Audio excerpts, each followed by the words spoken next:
I looked my father straight in the eye and warned him. One more word from my stepmother about my money, and there would be no more polite conversations.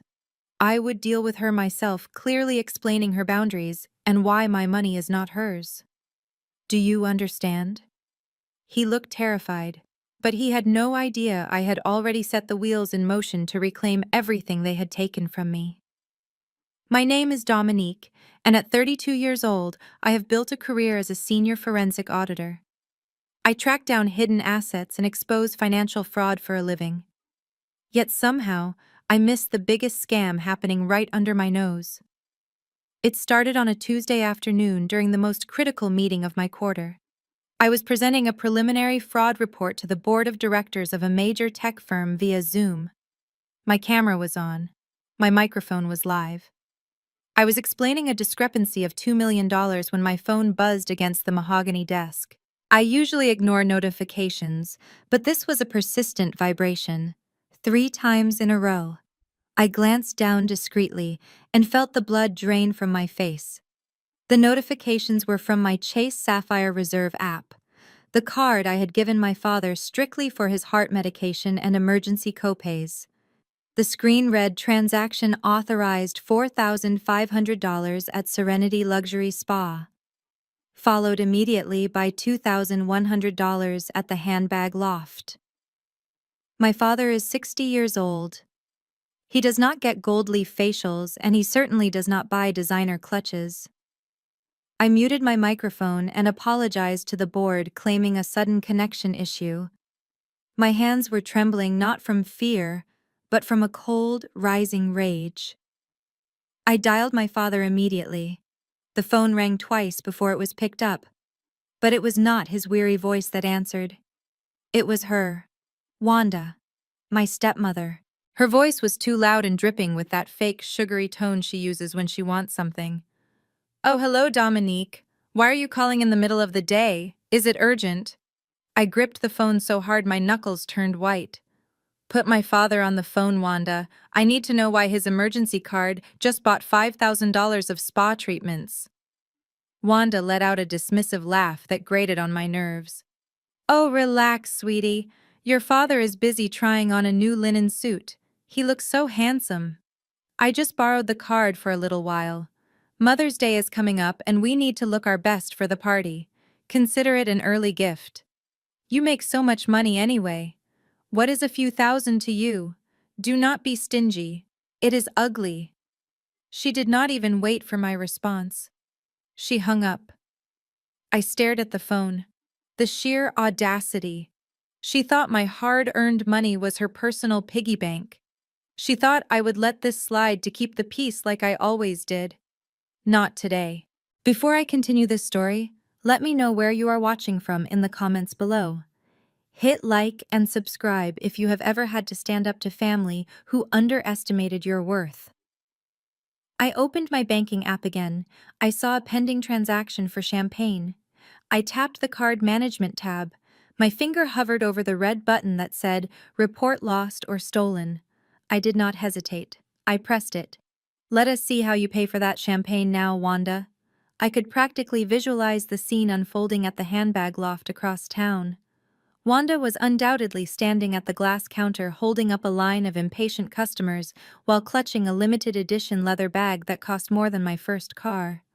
She would be tapping her long manicured nails against the countertop, waiting for the receipt to print so she could sashay out of there like royalty. But instead of a receipt, she got a loud reject tone that echoed through the silent store. The young cashier, likely terrified of Wanda's looming presence, would have looked down at the screen nervously. "I am sorry, ma'am. The transaction was declined," the girl would whisper, trying to be discreet. But discretion is not in Wanda's vocabulary. She would not accept that. "Run it again," she demanded, her voice rising loud enough for the security guard near the entrance to turn his head. "Do you know who I am? My husband has been a customer here for 20 years. This is a mistake on your end." The cashier tried again. Declined. This time the machine flashed a red light that everyone could see. The store manager, a tall man in a sharp suit, stepped forward and caught the eye of the security guard. He gave a subtle nod. That was the moment Wanda's humiliation peaked. The guard took a step toward her, his hand resting on his belt. She snatched the card back, her face twisting into a mask of pure venom. She did not care about the theft she was committing. She only cared that I had made her look broke in front of her audience. My phone rang again instantly. I answered on the first ring, ready for the storm. "You little witch," Wanda screamed into the receiver, not even bothering with a greeting. "I am standing at the counter with the manager staring at me like I am a common criminal. You declined the transaction. Unfreeze it right now. Do you have any idea how embarrassing this is?" I leaned back in my leather office chair, spinning a pen between my fingers, feeling a cold satisfaction settle in my chest. "I know exactly how embarrassing it is, Wanda," I said, my voice dead calm. "It is embarrassing to steal money from a sick man's medical fund to buy accessories. But here is the situation. You are holding a card that does not belong to you. That is fraud." "Fraud?" she shrieked, attracting even more attention in the store. "I am your mother."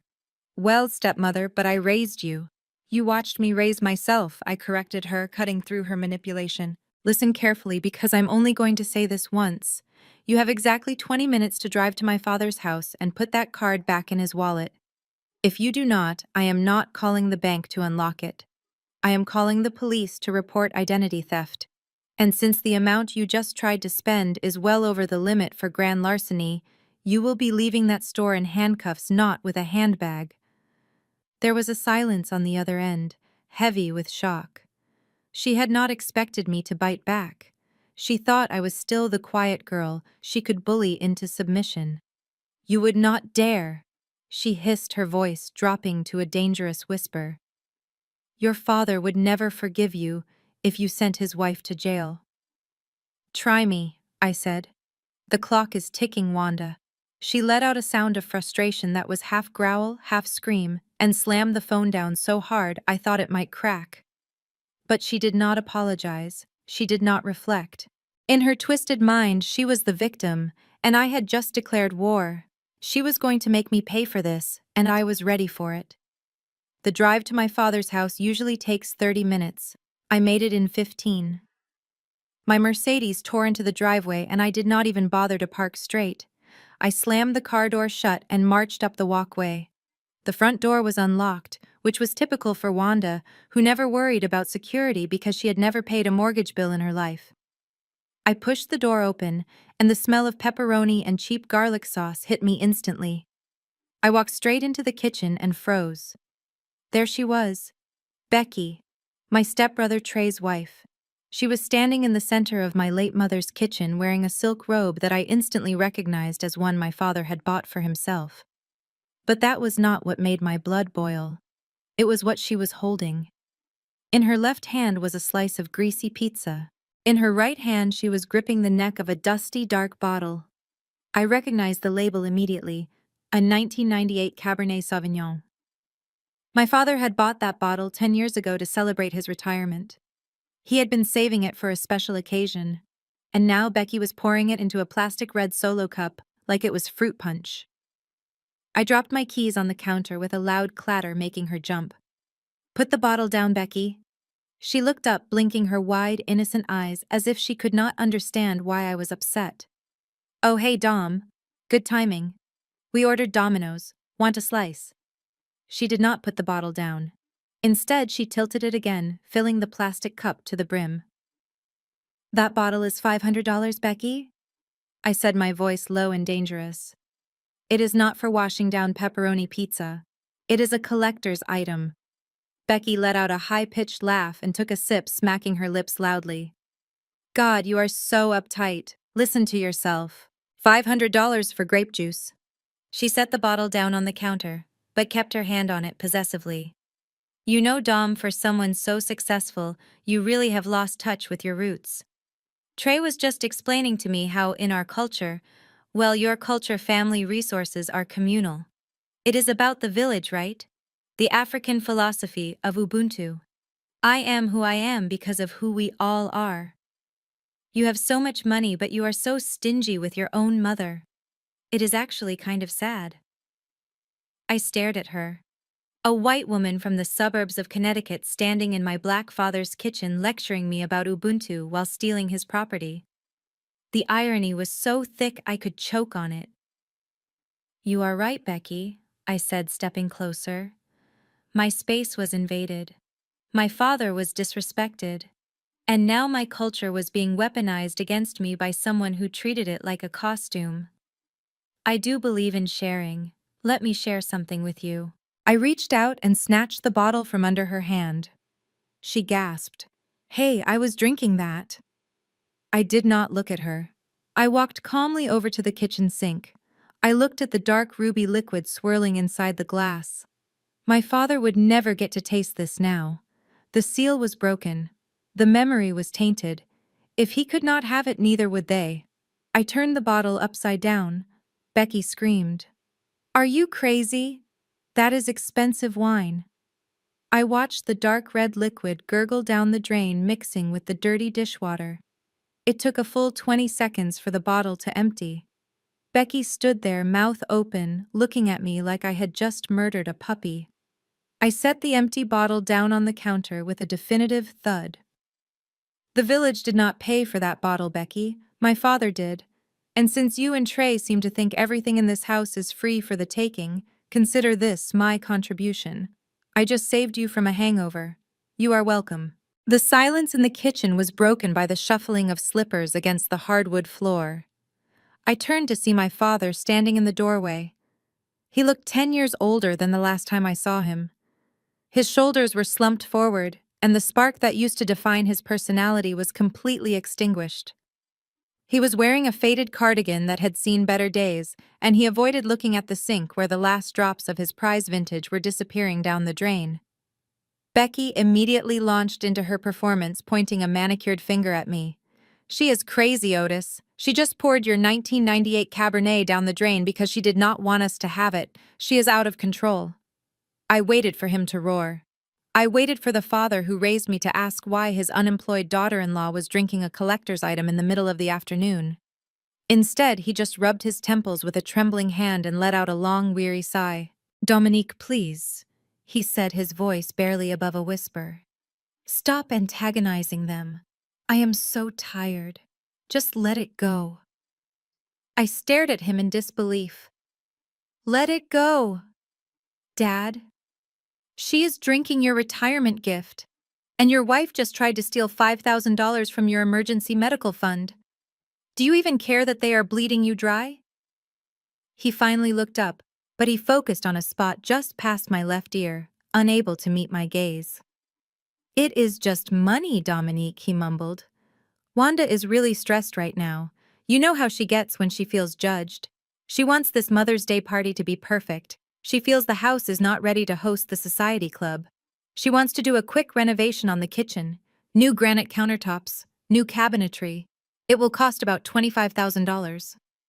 The air left my lungs. He was asking me for $25,000 after his wife just tried to rob me. I watched him wring his hands together nervously. "If you could just help us out with the deposit," he continued, rushing his words now. "It would make her so happy. It would keep the peace in the house. You have done so well for yourself. I thought maybe you could write it off as a gift. Please, baby girl, do it for me." I cannot handle her yelling anymore. In that moment, I realized the father I loved was gone. He had been replaced by this husk of a man who was terrified of his own wife. He was not asking for a renovation. He was paying a ransom for a few days of silence. I looked from Becky's smug face to my father's desperate eyes, and I felt something inside me harden into ice. I straightened my spine. "No, Dad. The answer is no. I am not giving you 25 cents, let alone $25,000. If Wanda wants a new kitchen, she can get a job, and if you want peace, you should try growing a spine instead of using my bank account as a shield. I am done enabling this circus." The front door slammed open again, interrupting the standoff. The sound of a high-performance engine was still humming in the driveway. Through the window, I saw a brand-new matte black Range Rover. It was a rental. I knew this because Trey had been blacklisted from every dealership in the state for defaulting on payments. My stepbrother strolled into the kitchen, spinning a key fob around his finger, wearing sunglasses indoors despite it being an overcast Tuesday. He looked like a budget version of a rap video extra. He surveyed the room, taking in my father's defeated posture and Becky's angry face. "Yo, what is the vibe in here?" he asked, sliding his sunglasses down his nose. "Dom, good to see you." "Hey, let me hold $100 for gas." This beast eats fuel like crazy, and my bank flagged my card for suspicious activity again. Their system is trash. I almost laughed out loud. You rented a luxury SUV for $200 a day, but you do not have money to put gas in it. That is poetic justice, Trey. His face darkened instantly. He walked over to stand next to Becky, placing a protective arm around her. "See, this is your problem, Dom. You are always judging people from your ivory tower. Mom just texted me. She is crying in the car because you cut her off. You sit on a pile of cash and treat your own family like beggars. You are ungrateful. You think you are better than us just because you have a corporate job." He did not wait for me to answer. He saw an opening to hustle and he took it. "But you know what? I am a forgiving man. I can fix this with Mom. I have a new project launching next week. Crypto. It is called Lunar Horizon. It is going to Moon Dom. Guaranteed 10 times return. You put in 10 grand today as a seed investor. It shows Mom you support the family legacy, and I will make sure she forgives you for the card stunt. Consider it a peace offering." Becky nodded enthusiastically, her eyes lighting up. "It is a really good opportunity, Dom. Trey has been working so hard on the white paper. You should support Black businesses, especially your brothers." I looked at Becky. She was looking at Trey with total adoration, completely clueless. She really thought she had married a visionary entrepreneur. It was almost cruel to burst her bubble, but they had pushed me too far. 10 grand, I repeated, my voice flat. "Is that for the liquidity pool, or is that to pay off your parole officer so you do not violate your probation again?" The room went dead silent. Trey's jaw clenched and his eyes darted to Becky. "Shut up, Dom," he warned, his voice dropping an octave. "Do not start making up lies." I turned my full attention to Becky. "Oh, he did not tell you. That is awkward. Trey was not in Europe on a business retreat for 2 years before he met you. He was in state prison for wire fraud. He scammed 6 elderly women out of their pension funds." Becky dropped her red plastic cup. It hit the floor and bounced, spilling the last few drops of wine. What she whispered, looking at her husband. "You told me you were a venture capitalist in Bali." I smiled a sharp professional smile. "He is a capitalist, all right, but the state of Connecticut calls him inmate number 48209. That is why he drives rentals, Becky. He cannot get a loan in his own name. He is a convicted felon." I picked up my purse from the counter. "I will let you two discuss his investment strategy." Before the shock of Trey's criminal past could fully settle over the room, the front door flew open. Wanda marched in, looking less like a mother and more like a hurricane in designer heels. She had clearly driven back from the mall in a rage, but the moment she stepped into the kitchen and saw the tension in the air, her demeanor shifted. She saw the spilled wine. She saw Trey's pale face and Becky's confusion. But instead of asking what happened, she decided to change the narrative entirely. She stopped abruptly in the middle of the room and clutched her chest with a manicured hand. Her breathing became ragged and shallow in a performance that would have been laughable if it wasn't so effective. "Oh my God," she gasped, leaning heavily against the granite island. "My heart. It is palpitating again. The stress. I cannot take this stress." She slumped forward, making sure to catch herself gracefully on the counter so she wouldn't ruin her silk blouse. "Otis, help me. Everything is going dark." My father moved faster than I had seen him move in years. He rushed to her side, catching her by the waist. "Wanda, baby, breathe. Just breathe. I am here." He looked up at me, and his face was twisted not with worry, but with pure, unadulterated fury. "Look what you have done, Dominique. Are you happy now? You are killing her. The doctor said she needs to avoid stress, and you come in here starting fires." I stood my ground, watching the performance with cold detachment. "I am a forensic auditor, Dad. I know how to spot a fake," Her color is fine, she is not sweating, and her breathing is controlled. She is manipulating you because she does not want to talk about the credit card fraud or her son's criminal record. Wanda let out a low moan, burying her face in Otis's shoulder. Make her leave, Otis, she whispered loud enough for everyone to hear. She is evil. She wants to destroy this family because she is jealous. She wants me dead so she can have the house. That was the breaking point for my father. He stood up straight, positioning himself between me and Wanda like a human shield. Get out, Dominique. He pointed a trembling finger toward the door. Get out of my house right now. If anything happens to my wife, it is on your head. You are poison. I do not want to see you. I do not want to hear from you. Just go. I felt a sharp pain in my chest that had nothing to do with theatrics. My own father was kicking me out to protect the woman who was robbing him blind. He was choosing the parasite over the host. I gripped the strap of my purse tightly. I looked him dead in the eye and delivered the warning I had promised myself I would give. Fine, Dad. I am going. I will walk out that door and I won't look back. But listen to me very carefully. Do not ever call me for money again. When the bank comes for this house, do not call me. When she drains your pension, do not call me. You just made your choice. Make sure you can live with it. I turned on my heel and walked out. Behind me, I heard Wanda make a miraculous recovery, instantly asking for water. I got into my car and didn't look back at the house I grew up in. They thought they had won. They thought they had driven me away. They had no idea that by cutting me off, they had just given me the freedom to take them down without mercy. The war had just begun. I woke up the next morning to a phone that was vibrating so violently it nearly fell off the nightstand. I assumed it was a work emergency, perhaps a client in a different time zone facing a crisis.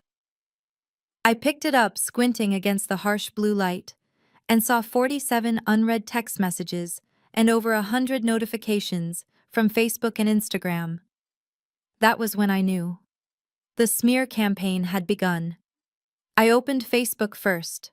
At the very top of my feed, shared by aunts, cousins, and people I had not spoken to since high school, was a post from Trey. It was a masterpiece of fiction titled, "When Family Turns Their Back on You." Below the melodramatic headline was a photo of my father looking particularly frail, likely taken right after I left yesterday when he was stressed and upset. The caption read, "It breaks my heart to see my parents struggling like this. My sister Dominique, who makes 6 figures and travels the world, just cut off support for our elderly father and sick mother. She came over yesterday not to help, but to humiliate us and pour expensive wine down the drain while laughing at our financial struggles. It is sad when money changes people. We might not have much, but at least we have love. Please pray for my mom, her heart is weak." I scrolled down to the comments and felt my stomach churn. Not from guilt, but from disgust at the sheer ignorance of the mob. Aunt Linda, who borrows money from everyone, wrote, "Shame on her. I always knew she was stuck up." A cousin from Georgia commented, "That is what happens when you forget where you came from." Someone named Marcus, who I didn't even know, wrote, "If that was my sister, I would disown her. Send me her Cash App, I will send you $5, bro." My phone pinged again, a text from an unknown number. "You should be ashamed of yourself letting your dad starve." I took a deep breath and set my coffee cup down on the granite counter of my silent, peaceful apartment. Most people would panic. Most people would start replying frantically, trying to defend themselves, explaining that the struggling mother just tried to buy a $4,000 handbag. Most people would block the numbers and deactivate their accounts to hide from the shame. But I am not most people. I am a forensic auditor. I deal with facts, evidence, and paper trails. In my line of work, we call this creating a documented history of harassment. I did not block Trey. I did not report the post for bullying. Instead, I opened a new folder on my laptop labeled Litigation Support. I started screenshotting. I captured the post. I captured the timestamp. I captured every single lie about my father starving when I paid for his groceries weekly. I captured Becky sharing the post with the caption, Praying for my in-laws, so sad to see greed destroy a family. I captured the threats in my inbox. Click, save, click, save. They thought they were shaming me into submission. They thought the social pressure would break me and force me to open my wallet just to make the noise stop. They had no idea they were handing me the ammunition for a defamation lawsuit on a silver platter. I watched the comment count rise and smiled. Keep talking, Trey. Every word you type is just another zero on the settlement check you will eventually owe me. The sanctuary of my corner office at Stark and Associates was supposed to be the one place they could not reach me. I had built a fortress of professionalism here, where my family drama was just a distant noise that could be silenced by closing a heavy glass door. But at 2 in the afternoon, my senior partner David Sterling knocked once and entered without waiting for an invitation. He held a file in his hand, and his expression was one I had never seen directed at me. It was not the look of a mentor. It was the look of a liability assessor. "Dominique, we need to talk," he said, closing the blinds behind him. A gesture that made my stomach drop. In the corporate world, closed blinds meant termination or litigation. I sat up straighter, pushing my current fraud case files aside. "What is going on, David?" He placed a printed email on my desk. "We received a formal complaint via our ethics hotline an hour ago. The caller identified herself as Wanda Brooks. She claims to be your mother.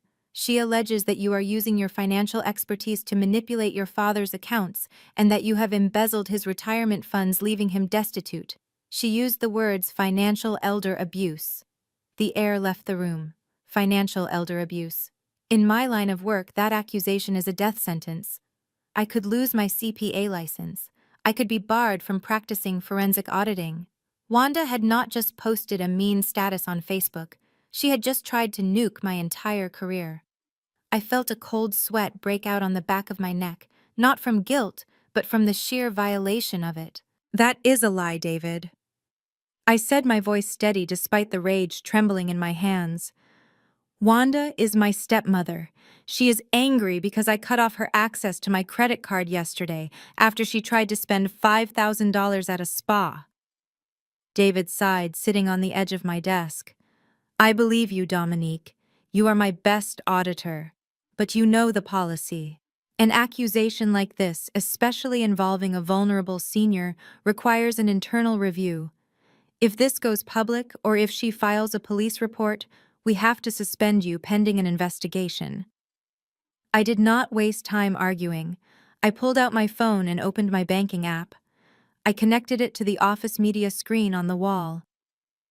"Look," I said, pointing at the transaction history.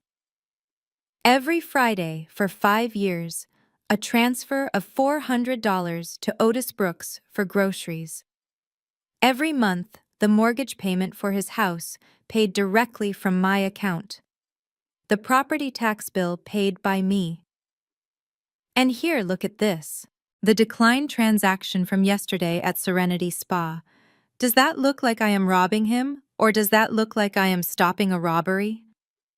David scanned the numbers, his eyes moving fast. He saw the pattern immediately. He saw the tens of thousands of dollars flowing from me to them, not the other way around. He let out a long breath and rubbed his face. "Okay. This clears you internally. But Dominique, you need to handle this. We cannot have a crazy relative calling the ethics board every time you have a family dispute. Fix it, or I will have to put you on mandatory leave." I disconnected my phone and nodded. I understood perfectly. This was no longer just a toxic family dynamic I could ignore. Wanda had crossed the line from personal nuisance to professional threat. She had endangered the career I spent 10 years building just to satisfy her petty ego. As David walked out of my office, I stared at the black screen of my phone. I was done playing defense. It was time to treat Wanda exactly like the fraudsters I hunted every day. No more mercy. The sun had barely set over the Atlanta skyline, but the city lights were already blurring through the glass walls of my office. I was still sitting at my desk, physically present, but mentally exhausted from the interrogation with my boss. I had saved my job, but the victory felt hollow. I was packing my briefcase when my phone buzzed again. It was my father. I almost let it go to voicemail, assuming it was another guilt trip or a demand for an apology. But something about the timing felt different. It was late, and he usually watched Jeopardy at this hour. I slid my thumb across the screen and put the phone to my ear without speaking. Dominique. His voice was a harsh whisper, barely audible over the sound of static. Are you there? Baby girl, please do not hang up. I froze. I had not heard my father sound this terrified since my mother passed away. He sounded small, broken. I sat back down in my leather chair, my grip on the phone tightening. I am here, Dad. What is wrong? Are you hurt? I could hear his ragged breathing on the other end. He was hiding. I could tell by the echo that he was likely in the garage or the bathroom away from Wanda's prying ears. I need help, Dom.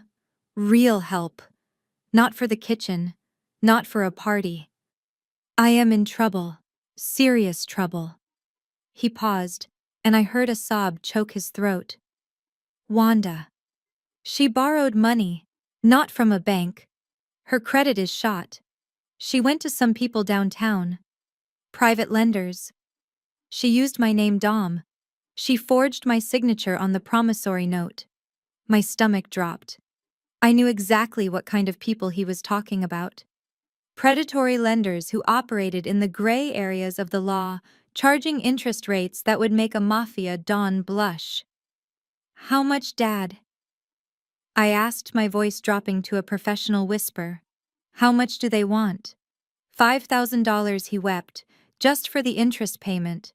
It is due tonight. They called the house phone an hour ago. They said if I do not pay, they are coming to collect in person. They mentioned the car. They mentioned you. They know where you work. Dom, please. I have nowhere else to turn.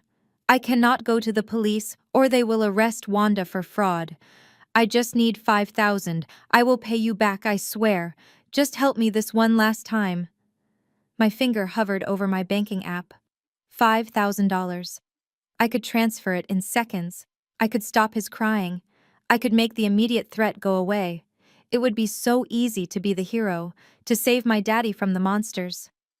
But then I looked at the whiteboard in my office, where I had mapped out fraud schemes for billion-dollar corporations.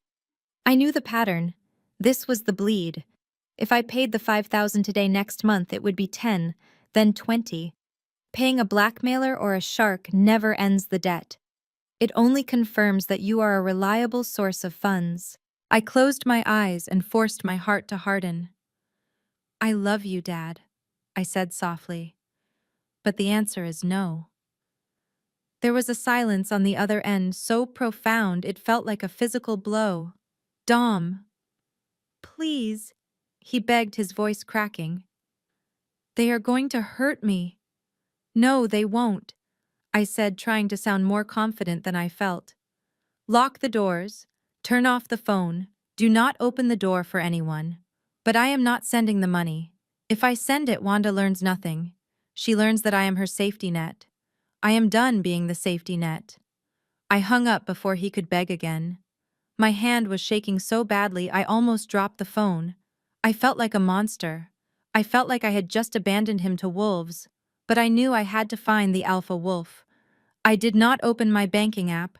Instead, I opened my contacts and scrolled down to a number I hadn't used in 2 years. Roland, a private investigator who specialized in forensic asset recovery. I hit dial. He picked up on the second ring. Roland speaking. I need a full financial autopsy, I said, staring out at the city lights. The subject is Otis Brooks, and a secondary subject, Wanda Brooks. I want to know everything. Every hidden account, every loan, every lien. And Roland, I need it fast. I think my father is drowning and I need to know how deep the water is before I jump in. Consider it done, Roland said. I lowered the phone. I was not going to pay the sharks. I was going to hunt them, and in the process, I was going to find out exactly how much of my father's life Wanda had already sold off. The audit had officially begun. The notification from Roland arrived at 3:14 in the morning, lighting up my dark living room like a flare. The subject line was short and terrifying. Preliminary asset search, Otis Brooks Priority 1. I had been sitting on my couch staring at the city skyline for hours, unable to sleep knowing my father was terrified in his own home. I took a deep breath and clicked the attachment. I expected to see bad credit scores. I expected to see maxed out credit cards. I expected to see the $5,000 loan shark debt my father had confessed to. But I was not prepared for the carnage that appeared on my screen. The $5,000 was not the problem. It was barely a drop in the ocean. The first page of the report showed a title search on the house, my childhood home, the home my mother and father had paid off in 1998, the home that was supposed to be his safety net, his sanctuary, and eventually my inheritance. According to the county recorder's office, that house was no longer free and clear. 6 months ago, a devastating lien had been placed against the property. A high-interest cash-out refinance mortgage for $200,000. I felt like I had been punched in the gut. $200,000 of equity stripped away in a single signature. I scrolled down frantically looking for the disbursement details. Roland, being the best in the business, had managed to access the transaction history linked to the funding account. The money hit the account on November 15th. By November 16th, it was already bleeding out. I traced the expenditures, my forensic brain taking over even as my heart broke. A wire transfer of $50,000 to a shell company called TB Ventures, LLC. I checked the state registry instantly. The registered agent for TB Ventures was Trey Brooks. My unemployed felon of a stepbrother had drained a quarter of my father's home equity in 24 hours to fund his fake business empire. Then came the lifestyle purchases. December 3rd, $10,000 at a luxury travel agency. I remembered that date. That was when Becky posted photos of their spiritual retreat in Tulum, claiming it was a gift from a wealthy investor who believed in Trey's vision. The investor was my father. The vision was a lie. January 10th. $15,000 at a Mercedes dealership for a lease down payment. That was the Range Rover Trey was driving. February 14th. $8,000 at Cartier. That was the bracelet Wanda had flaunted at church. The list went on and on. 5-star dinners, designer clothes, spa treatments. They had been living like royalty for 6 months, not on earnings, but on the literal roof over my father's head. They were eating the house. They were drinking the walls. They were wearing the foundation. And the worst part was the account balance at the bottom of the page. Of the $200,000 borrowed, only $400 remained. The money was gone, vaporized, and now the bank wanted their payments. My father wasn't just broke, he was on the verge of being homeless, and he didn't even know the scale of the disaster yet. Forensic auditing is usually done in air-conditioned offices with high-speed internet and ergonomic chairs. But sometimes catching a predator requires getting your hands dirty literally. I knew from the credit report that the house was in trouble, but I needed to know exactly how much time we had. And I knew Wanda. She never threw away bank statements inside the house where my father might stumble upon them. She buried her secrets in the blue recycling bin at the curb, usually under a layer of grocery circulars and empty wine bottles. At 2 in the morning, I parked my car 3 houses down and walked silently to the edge of the driveway I used to play hopscotch on. The street was quiet. The house was dark. My father was sleeping inside, completely unaware that the roof over his head had been sold out from under him. I opened the lid of the recycling bin, carefully avoiding the squeak of the plastic hinge. It smelled of stale champagne and pizza boxes, the remnants of the party Becky and Trey had enjoyed on my dime. I dug past the empty Amazon boxes for the new shoes Trey was wearing. I dug past the luxury travel brochures Wanda had been browsing, and there at the very bottom, stuffed inside an empty cereal box to ensure it wouldn't be seen. I found it. It was a thick envelope with red lettering stamped across the front. Final notice. Foreclosure sale scheduled. I pulled a small flashlight from my pocket and smoothed out the crumpled paper against the side of the bin. My breath caught in my throat as I read the legal jargon. This was not a warning. This was the end of the line. The bank had already seized the title. The property was scheduled to be sold to the highest bidder at the county courthouse steps. I scanned the document for the date of the auction. May 15th at 9 in the morning. I froze. I checked the date on my watch. Today was Wednesday. Mother's Day was this Sunday, May 14th. The auction was Monday morning. The cruelty of the timeline was breathtaking. Wanda was not just negligent, she was calculating. She was planning to host a lavish Mother's Day party on Sunday, pretending to be the queen of the manor. She wanted the champagne, the expensive gifts, and the adoration of her fake society friends one last time. And then on Monday morning, when the sheriff arrived to lock the doors, she would either feign ignorance and collapse in a dramatic faint, or she was planning to disappear before the gavel even fell. I looked up at the dark window of the master bedroom. My father was in there dreaming about a kitchen renovation that would never happen. Wanda had asked for $25,000 for a deposit on cabinets, but there were no cabinets. She was trying to squeeze one last lump sum of cash out of us before the house imploded. She was going to take that money and run, leaving my father to face the eviction squad alone. I folded the foreclosure notice and slipped it into my jacket pocket. I did not scream. I did not throw a rock through the window. A cold calm settled over me. Wanda wanted a party. She wanted a day centered around her. I would give her exactly that. She thought Sunday was going to be her coronation, but I just decided it was going to be her execution. I walked back to my car, listening to the silence of the neighborhood, knowing that in 5 days I was going to make a noise so loud it would shatter their entire world. The intercom buzz at 7 in the morning was the only warning I got before Becky invaded my sanctuary. I buzzed her up, not because I wanted to see her face, but because in an investigation you never turn away a source of information, especially one as loose-lipped as my sister-in-law. She stood in my doorway holding a box of stale donuts, looking around my minimalist penthouse with greedy eyes. She took in the floor-to-ceiling windows and the Italian leather furniture, and I saw the calculation happening behind her eyes. She was estimating the value of my life, while trying to figure out how much of it she could claim. I brought her a peace offering, she announced, walking past me without waiting for an invitation. I just want us to be a family again, Dom. All this fighting about money is so toxic. I did not offer her coffee. I leaned against my kitchen island, crossing my arms. Cut the act, Becky. Why are you here? Did Wanda send you to see if I would crack?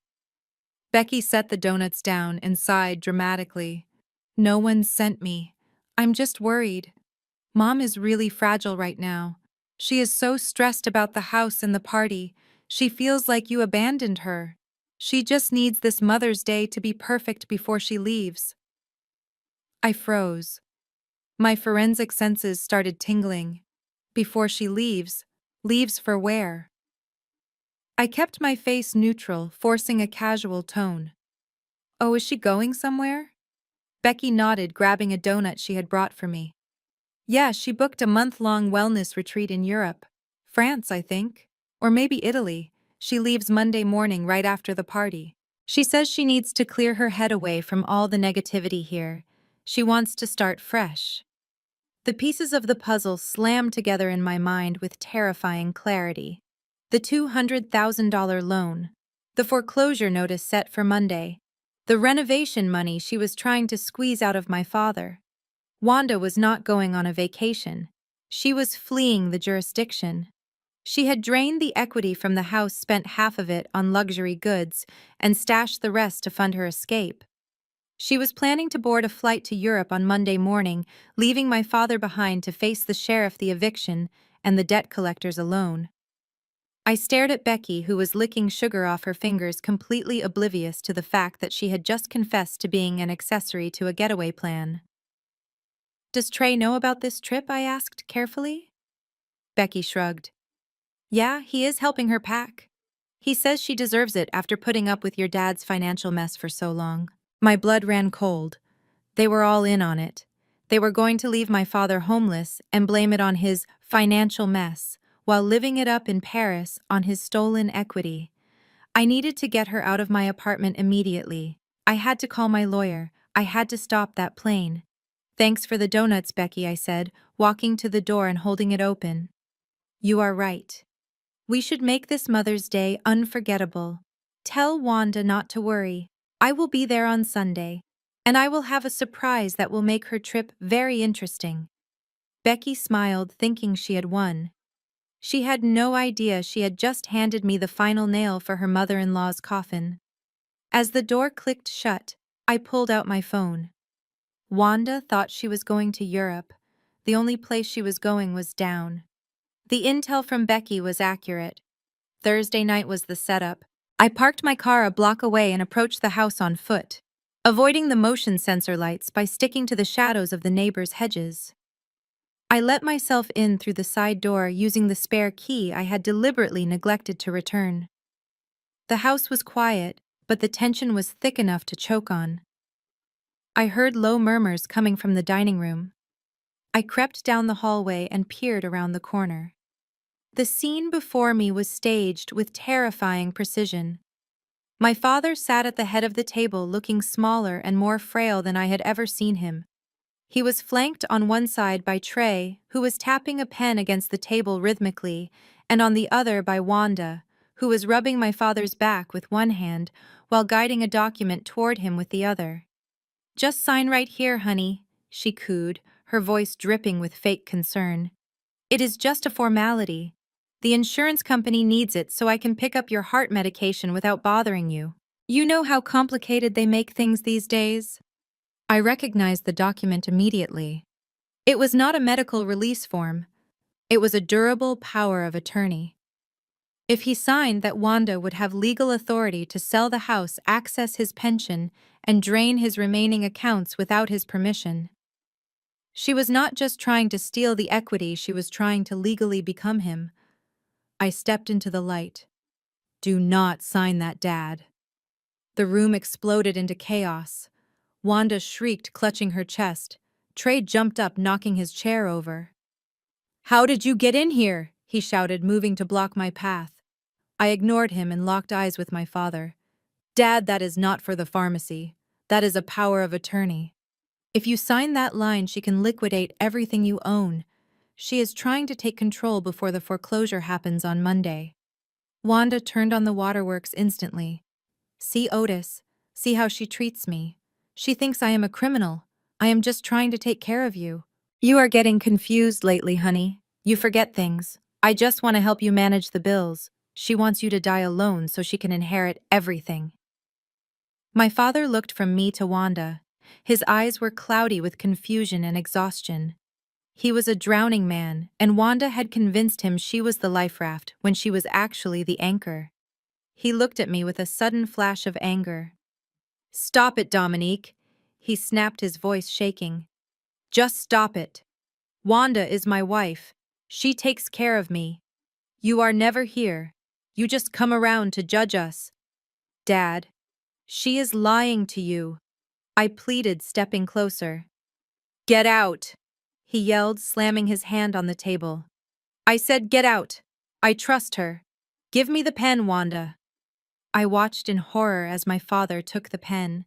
He was choosing his abuser. He was signing his own death warrant because he was too afraid to face the truth. I realized then that I could not save him with logic. I could not save him with love. Words were useless against the level of manipulation Wanda had achieved. I took a step back, raising my hands in surrender. "Fine, Dad. Sign it. But remember, I tried to warn you." I turned and walked out the front door, leaving them to their victory. My heart was pounding, but my mind was shifting gears. I was done being the concerned daughter. If I wanted to save him, I had to stop thinking like family and start thinking like a creditor. I could not convince him to leave her, but I could buy the ground they were standing on. I pulled out my phone and dialed my banker. It was time to execute the nuclear option. Friday morning usually meant strategy meetings at my firm. Today, it meant walking into the glass-walled conference room of First City Bank with a cashier's check that represented 10 years of my life. I sat opposite Mr. Sterling, the senior loan officer, who looked at me with a mixture of professional curiosity and pity. On the mahogany table between us lay a stack of documents thick enough to choke a horse. These were the foreclosure files for my father's house. Mr. Sterling adjusted his glasses and tapped the file. Miss Brooks, I must advise you one last time. This is a non-performing note. The borrowers are 6 months behind. The equity is negative. You are paying $215,000 for a debt that we were about to write off as a loss. From a financial perspective, this is a terrible investment. I looked at the check in my hand. It was everything I had.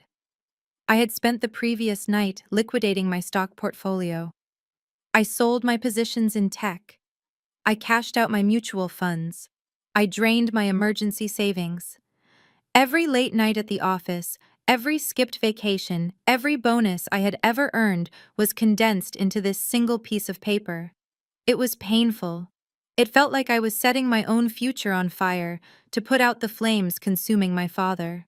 But I reminded myself that I wasn't buying a house. I was buying a gavel. I slid the check across the table. I am aware of the risks, Mr. Sterling. I am not buying this for the return on investment. I am buying the controlling interest. I want the assignment of deed of trust executed immediately. He nodded slowly and took the check. He didn't ask any more questions. In the banking world, money talks, and mine had just screamed. We spent the next hour signing papers. I signed the transfer agreement. I signed the purchase of the promissory note. I signed the assumption of legal authority. With every signature, the weight on my chest grew lighter.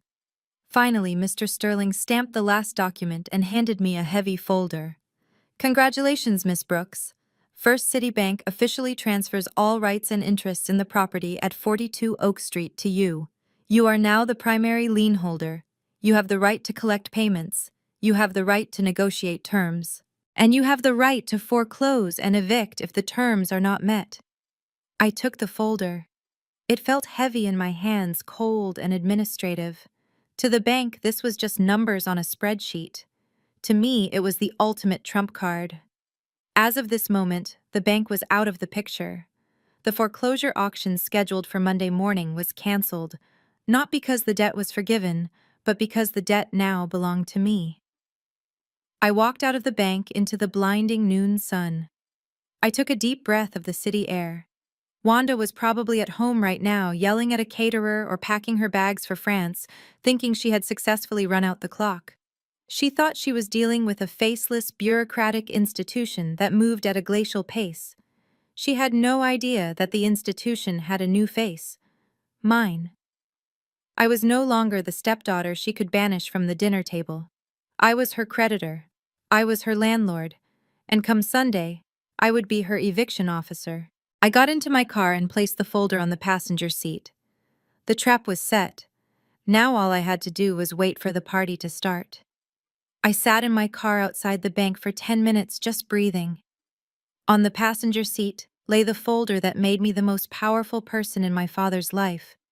But to the rest of the world, I was still just the ungrateful daughter. I needed to bridge that gap. I needed to ensure Wanda did not run. If she boarded a plane to France on Monday, she would escape the humiliation I had planned for her. I needed her in that house on Sunday.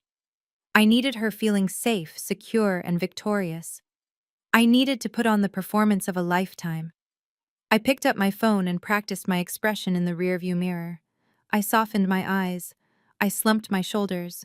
I dialed Wanda's number. She answered on the fourth ring, making me wait just to prove she could. "Hello, Dominique." Her voice was sharp and impatient. "If you are calling to lecture me again, save your breath. I am busy packing." I forced a tremor into my voice. "I am not calling to lecture you, Wanda. I am calling to apologize." There was a pause on the other line. A heavy, stunned silence. I continued before she could interrupt. I have been thinking about what Dad said, about family, about how short life is. I realized I was being petty. You are right. I have been so focused on money that I lost sight of what matters. I do not want us to be enemies. I want to help. I could practically hear the gears turning in her head, shifting from defense to greed. Well, it takes a big person to admit when they are wrong, she said slowly, testing the waters. So, what does this mean exactly? Are you saying you are going to unlock the credit card? I laughed a soft, defeated laugh. Better than that. I know you want this Mother's Day party to be perfect. I know you want to impress the ladies from the club. So send me the invoices, the caterer, the florist, the decorators. I will pay for all of it. Consider it my contribution to the household. I want you to have the celebration you deserve. Wanda gasped. Her voice instantly changed, dripping with that sickly sweet tone she used when she got her way. Oh, honey, I knew you would come around. I told your father that deep down you have a good heart. The catering bill is about 4,000. We are getting fresh lobster flown in from Maine. Is that okay? It is perfect, I said, gripping the steering wheel so hard my knuckles turned white. Get the lobster, get the vintage champagne, spare no expense. And Wanda, there is one more thing. I have a special gift for you, something big. I have been working on it with my banker all morning. I am going to give it to you at the party in front of everyone. It is the kind of gift that solves all your problems. Wanda squealed like a teenager. Is it a car? Did you pay off the kitchen renovation? Oh, I cannot wait to tell Becky. You are finally stepping up, Dominique. I am so proud of you. I will see you Sunday, I said, cutting the call before I gagged. I stared at the phone. She had taken the bait hook, line, and sinker. She thought she was getting a check. She had no idea she was getting served. A moment later, a text message popped up on my screen. It was from Trey. Mom just told us the good news. Glad you finally decided to stop being a brat and know your place. See you Sunday, sis. I smiled a cold, dangerous smile. Yes, Trey. I know my place. My place is the owner of the house you are sleeping in. And on Sunday, you are going to find out exactly where your place is. The street. Saturday morning was a blur of excessive consumption. Wanda did not just want a party. She wanted a coronation. We stood in the office of Atlanta's most exclusive event planner, a woman named Giselle, who usually organized weddings for professional athletes. Wanda sat across from her, flipping through a catalog of seafood options like she was ordering fast food. I want the lobsters flown in live from Maine this afternoon, she declared, tapping a manicured nail on the glossy page. And not the small ones. I want the 2-pounders. And for the champagne, we need Dom Perignon. 2 cases.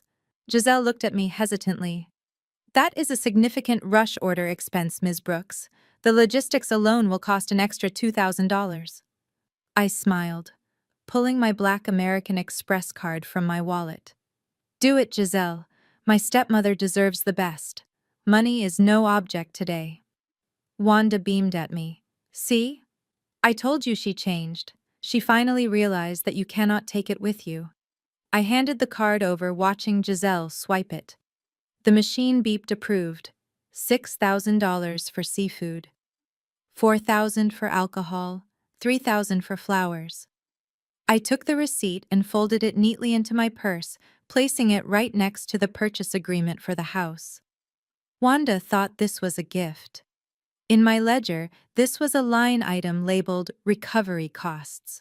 Every shrimp, every bubble of champagne, every petal was being added to the moral and financial tab I was about to cash in. I was not paying for a party. I was paying for the stage design of her public humiliation. By the time we got back to the house, delivery trucks were already lining up in the driveway. The transformation was instant. The faded siding of the house was covered in silk drapes. The patchy lawn was hidden under rented flooring. It looked expensive. It looked successful. It looked like a lie. I stood by the buffet table watching the caterers set up a tower of ice when Becky sidled up to me. She was holding a glass of the expensive champagne I had just bought, testing the merchandise early. She looked at me with a newfound respect that I found nauseating. You really stepped up, Dom, she said, popping a grape into her mouth. I mean, I was skeptical when you said you wanted to make peace, but you really put your money where your mouth is. This spread is incredible. Mom is so happy. She is actually relaxing for once. I sipped my sparkling water. That is the goal, Becky. I want everyone to be happy. She stepped closer, lowering her voice to a conspiratorial whisper. You know, since you are in such a giving mood, I was wondering. That vintage Chanel bag you carried last Christmas, the black quilted one, you never wear it anymore. And since you are clearly upgrading your life, I thought maybe you could pass it down. You know, keep it in the family. It would go perfectly with the dress I bought for the party. I looked at her. The audacity was breathtaking. I had just saved the house from foreclosure, though she did not know it yet, paid for this entire circus, and she was already asking for more. She saw me not as a sister, but as a luxury vending machine. I smiled a tight, thin smile. You want the Chanel bag? Her eyes lit up. If you are not using it, I will tell you what Becky, I said, patting her arm. You focus on enjoying the party tomorrow. Eat the lobster, drink the champagne, really soak it in. And when the party is over, we will talk about who gets to keep what. I promise you by Monday morning you will have everything you deserve. She squealed and hugged me sideways, not catching the double meaning. You are the best, Dom. Seriously. I watched her walk away to instruct the staff on how to arrange the napkins. Enjoy the champagne, Becky. It is the last expensive thing you will ever taste. The sound of power drills echoed through the house at 8 in the morning, clashing violently with the smooth jazz playlist Wanda had selected for the party prep. I had hired a rush crew of contractors, ostensibly to measure the kitchen for the renovation Wanda had demanded. But the men in the blue coveralls were not measuring for cabinets. They were technicians from a private security firm I used for high-risk corporate audits. I stood in the center of the kitchen holding a tablet directing the foreman with authoritative precision, while Wanda hovered nearby clutching a mimosa and looking pleased with herself. I want the motion sensors here, here, and here, I said, pointing to the corners of the room. And the panoramic camera goes right above the breakfast nook. If we are putting in $50,000 worth of Italian appliances, I want 4K resolution surveillance. We cannot risk anyone damaging the new investment. Wanda nodded enthusiastically, her eyes gleaming at the mention of the expensive appliances. You are so right, Dominique, she chirped, taking a sip of her drink. We have to protect our assets. You know how careless the cleaning staff can be. Good thinking. She looked at the sleek black camera lens being mounted on the ceiling and smiled, completely unaware that she was staring directly into the barrel of a loaded gun. She thought the camera was there to catch a maid stealing silver spoons. She had no idea it was there to catch a wife stealing a life. By noon, the technicians had left and the house was buzzing with florists and caterers. I retreated to my car parked down the street, claiming I needed to make a conference call. I pulled out my iPad and opened the security app. The feed was crystal clear. The audio was studio quality. I put on my noise-canceling headphones and waited. It did not take long. The kitchen cleared out as the caterers moved to the backyard, leaving the space empty except for two people, Wanda and Trey. They walked into the frame thinking they were alone. Trey leaned against the counter eating a shrimp from the cocktail platter, while Wanda checked her reflection in the microwave door. So is everything packed? Trey asked, his voice low, but perfectly audible on my screen. Wanda laughed, a harsh, cruel sound that made my skin crawl. Everything that matters. The jewelry, the cash, and the bearer bonds are in my carry-on. The flight leaves at noon tomorrow. By the time the sheriff shows up to evict Otis, we will be sipping wine in first class over the Atlantic. Trey chuckled, shaking his head. You are cold, Mom. What about Otis? He is going to have a heart attack when he sees the eviction notice. Wanda waved her hand dismissively, her face twisting into a sneer. Let him have a heart attack. It would save us a divorce lawyer. The old fool is useless anyway, Trey. He is senile and broke. He actually thinks I love him. I wasted 10 years waiting for him to die and leave me something, but he just keeps living and getting poorer. I am done. Let Dominique deal with the mess. She wants to be the dutiful daughter so bad, let her pay for his nursing home. I am taking my retirement now. I hit the record button and then the save button. My hand was steady, my breathing was calm. I had it. The smoking gun. I had her on tape calling my father a useless old fool and admitting to grand larceny and conspiracy to abandon a vulnerable adult. I closed the iPad and looked at the house. Enjoy the party, Wanda. Eat the shrimp, drink the wine, because tomorrow you are not going to France. You are going to hell, and I am driving the bus. The house was eerily quiet when I returned later that evening. The frantic energy of the caterers and decorators had subsided, leaving behind a pristine stage set for tomorrow's drama. The living room was draped in white silk, and the smell of fresh lilies was overwhelming, almost masking the scent of the decay that lay beneath the surface of this family. I found my father in the master bedroom, sitting on the edge of the bed, staring at a garment bag hanging on the closet door. He looked up when I entered, and a smile broke across his tired face. It was a genuine smile, the kind I hadn't seen in months. "Hey, baby girl," he said, patting the spot next to him. "Come look at this. Wanda just gave it to me. She said, since she is getting a new kitchen and going on a trip, she wanted me to have something special too." He unzipped the bag with trembling hands, revealing a navy blue suit. "It is Italian wool," he whispered reverently, running his hand down the sleeve. "She said she bought it at that boutique downtown, the one where the senators shop. She said it cost her $800. She really wants me to look like the man of the house tomorrow." I stepped closer, my auditor's eyes scanning the fabric automatically. It was a reflex I couldn't turn off. I reached out and touched the lapel. It wasn't Italian wool, it was a stiff polyester blend. I checked the stitching on the shoulder. It was uneven. And then I saw it.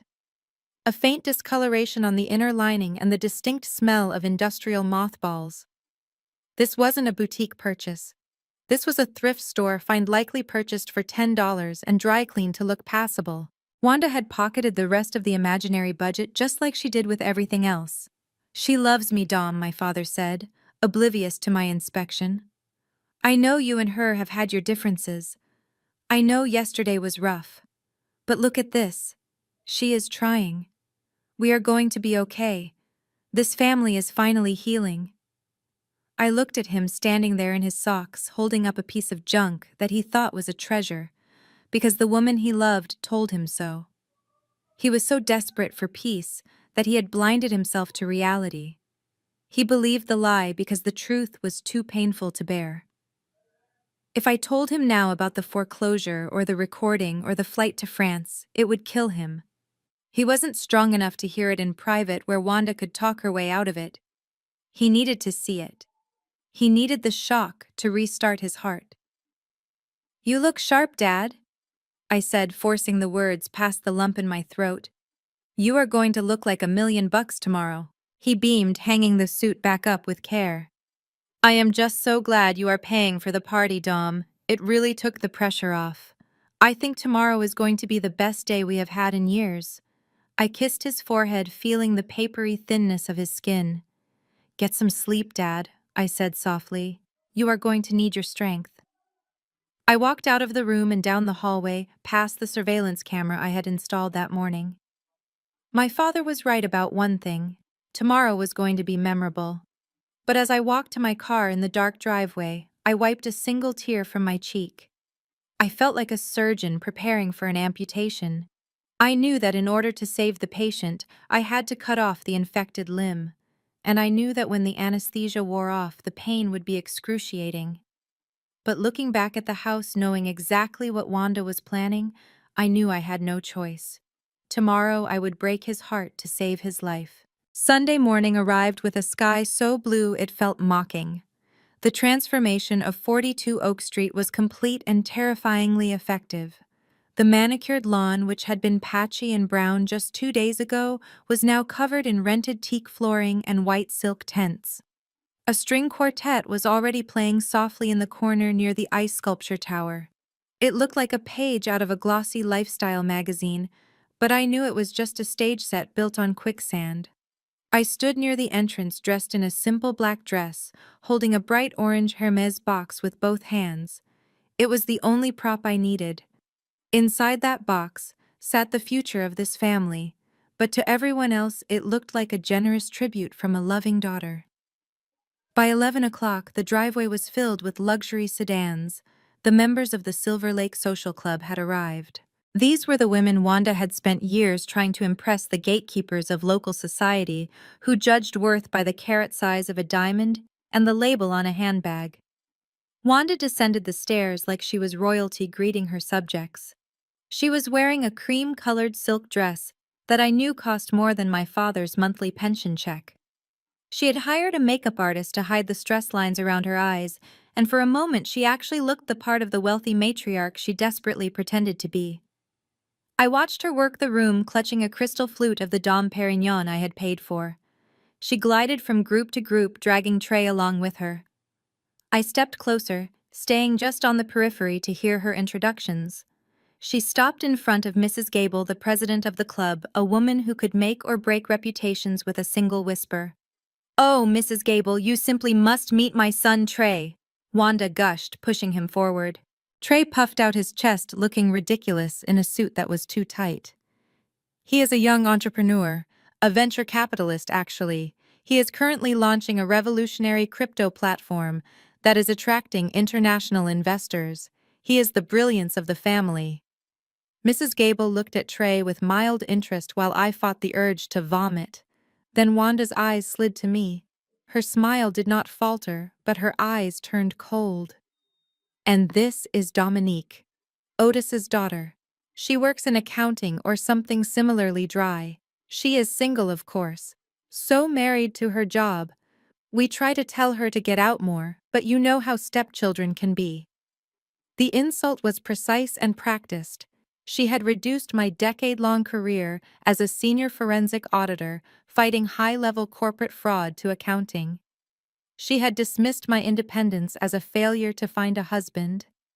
And she had labeled me the outsider, the stepchild, in the house my mother helped build. The old Dominique would have corrected her. I would have pulled out my business card. I would have defended my title. But today, I just smiled. "Nice to meet you, Mrs. Gable," I said, my voice pleasant and hollow.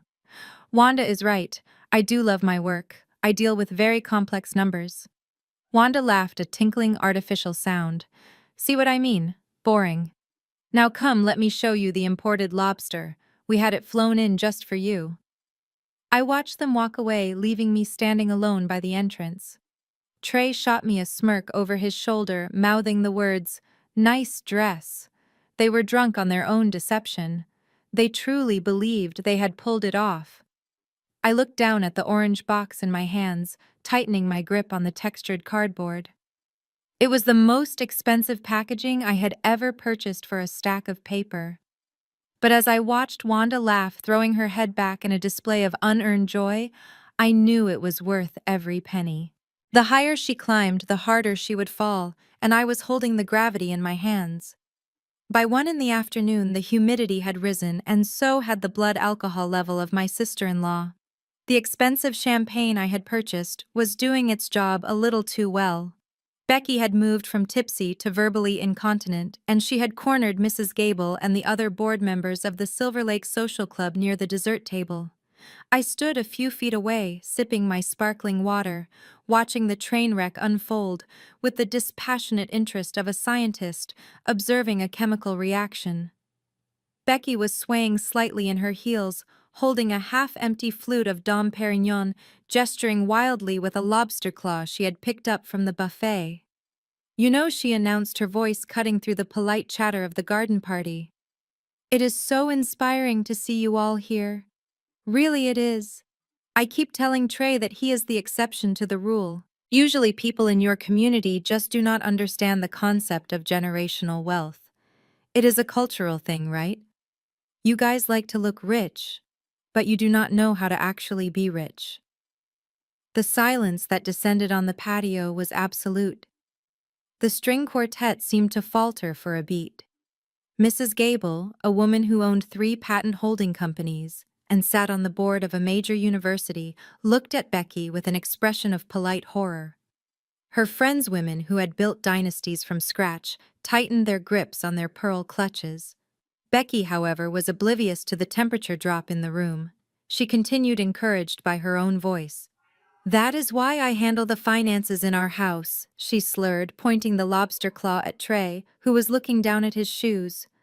"I tell him all the time, 'Baby, you have to think like a Rockefeller, not like a rapper. You need that European mindset of accumulation.'" Dominique obviously gets it because she works in corporate, but the rest of the family, oh my god, it is a disaster. If I wasn't here to guide them, they would probably spend all their money on rims and sneakers, right? It was a microaggression so massive it felt like a slap in the face to every person in attendance. It was the kind of ignorant racism that usually gets people thrown out of polite society. I waited for Wanda to step in. I waited for her to defend her guests, her husband, and her own dignity. I waited for her to snatch the drink from Becky's hand and apologize profusely. Instead, Wanda laughed. It was a nervous, high-pitched titter, but it was a laugh nonetheless. "Oh, Becky, you are terrible," Wanda chirped, placing a hand on Mrs. Gable's arm, as if they were sharing an inside joke. "She is just saying we do like to enjoy the finer things in life, right, ladies? We know how to have a good time. She does not mean anything by it. She is just protective of Trey, Mrs." Gable pulled her arm away from Wanda's touch as if she had been burned. Her face was made of stone. "I do not think that is what she means at all, Wanda," Mrs. Gable said, her voice like liquid nitrogen. "And I think it is time for us to leave. This party has lost its charm." Wanda's smile faltered, but she was too desperate to let them go. "No, do not go yet," she pleaded, ignoring the insult to her race to save her social standing. "We haven't even opened the gifts yet. Dominique has a big surprise. Please stay. It is the highlight of the day." I looked down at the Rolex on my wrist. It was exactly 1:30. The stage was set. The villains had revealed their true faces. The audience was disgusted. And the victim, my father, was sitting in the corner looking small and confused in his thrift store suit. It was time to end the charade. I stepped forward, clutching the orange box. "You are right, Wanda," I said, my voice carrying clearly across the silent garden. "Do not leave yet, ladies. You really do not want to miss this." I checked my watch one last time. 0 hour, game over. The gift-giving portion of the afternoon was always the main event for Wanda. She had positioned a velvet armchair in the center of the patio, like a throne, and sat there with an expectant smile as guests lined up to pay tribute. Most people had brought sensible gifts like bottles of wine or spa vouchers, but Wanda's eyes kept darting to the driveway, hoping to see a new luxury car with a red bow. Trey and Becky were up first. They walked to the center of the circle, holding a large rectangular object covered in brown paper. Trey cleared his throat, puffing out his chest. "Mom, Becky and I wanted to get you something that captures your essence, something timeless." He tore the paper away with a flourish, revealing a canvas that made several guests gasp. It was a commissioned portrait of Wanda, but it was horrifyingly bad. The artist had clearly struggled with proportions, making her head too large and her smile look more like a grimace.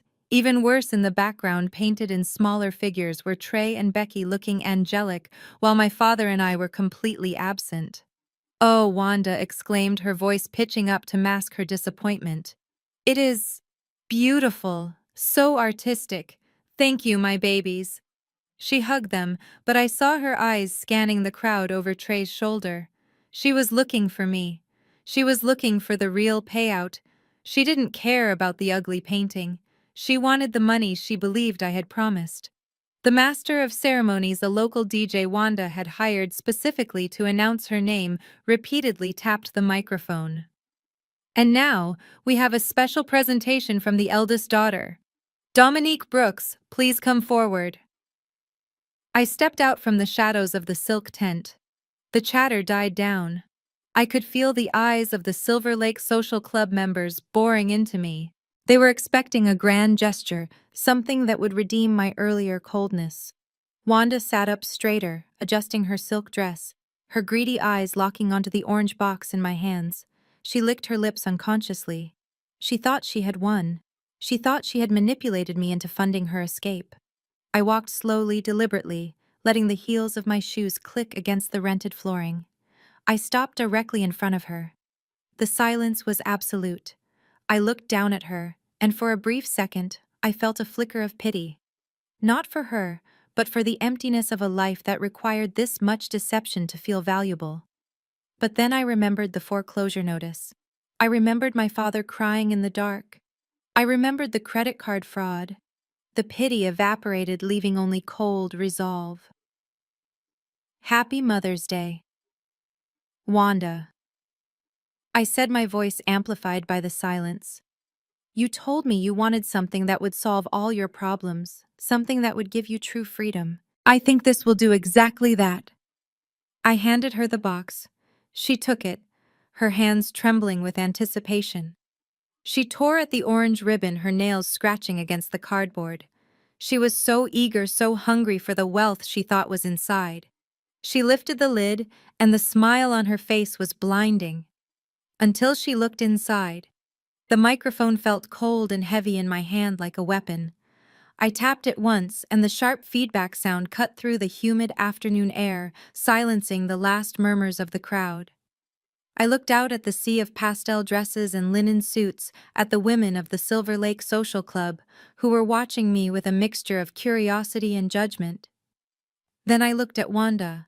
She was sitting on her velvet throne, clutching a napkin to her chest, her eyes wide with an expectation so raw it was almost obscenely visible. She looked like a predator waiting for the trap to spring, not realizing she was the one caught in the snare. I took a deep breath and let a small, sad smile play on my lips. Thank you all for being here today. I began, my voice steady and clear. We often talk about the sacrifices mothers make, but we rarely talk about the cost, the sheer financial and emotional cost of maintaining a family legacy. Wanda nodded solemnly, dabbing at a dry eye with her napkin, performing the role of the martyred matriarch to perfection. The guests murmured in agreement, swaying to the rhythm of my words. I continued, stepping closer to the edge of the platform. Growing up, Wanda taught me a very valuable lesson. She taught me that everything in this life has a price tag. She taught me that you cannot get something for nothing, and that eventually every debt must be paid. She looked at the world not just as a place to live, but as a series of transactions. And she is right. You cannot build a future without securing your assets. You cannot enjoy the luxury of peace without first paying the bill, Mrs. Gable nodded approvingly, likely thinking I was praising Wanda's business acumen. Wanda herself was beaming, looking around the room to ensure everyone was witnessing this vindication. She thought I was eulogizing her wisdom. She did not understand that I was reading her indictment. I looked directly at her, locking eyes with the woman who had tormented my childhood and was currently trying to bankrupt my father. For years I misunderstood you, Wanda. I thought you were just demanding, but now I see that you were just seeking freedom. You wanted to be free from the mundane struggles of daily life. You wanted to be free from the constraints of a budget. You wanted to fly away to places like Paris and leave the heavy lifting to someone else. Wanda let out a small, choked sob of happiness. She covered her mouth with her hand, overcome by what she thought was my submission. The crowd broke into a polite ripple of applause. They saw a daughter finally bowing to her mother. I saw a forensic auditor closing a case file.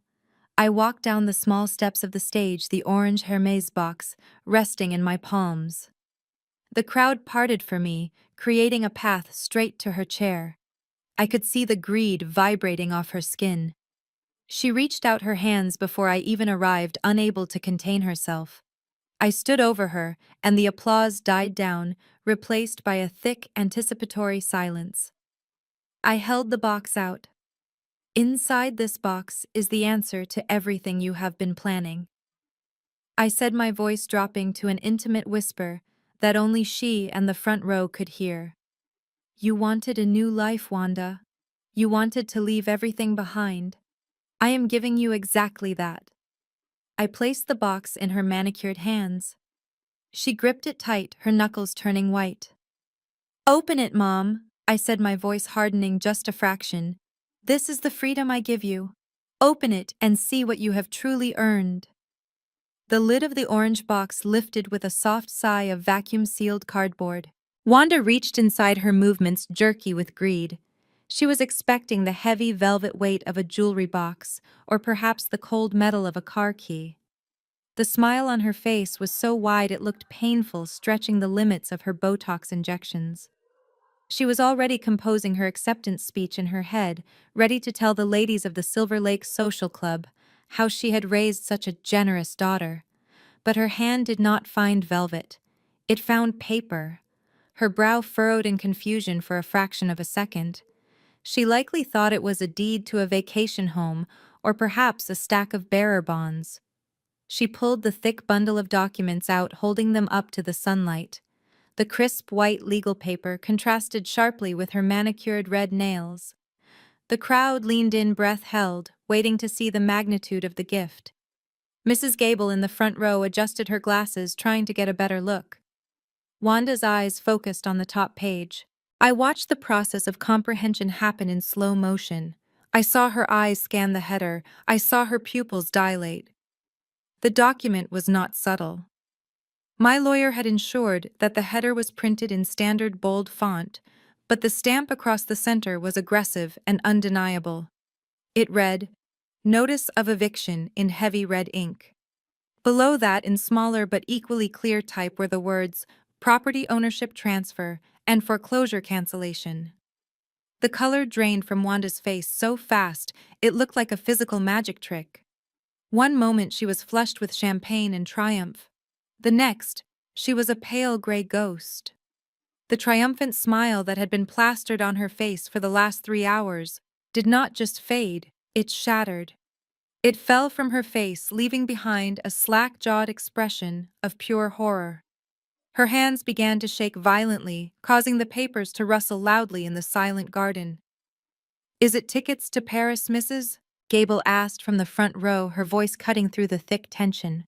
"Oh, Wanda, do not keep us in suspense. Read it to us." Wanda could not speak. Her throat had closed up.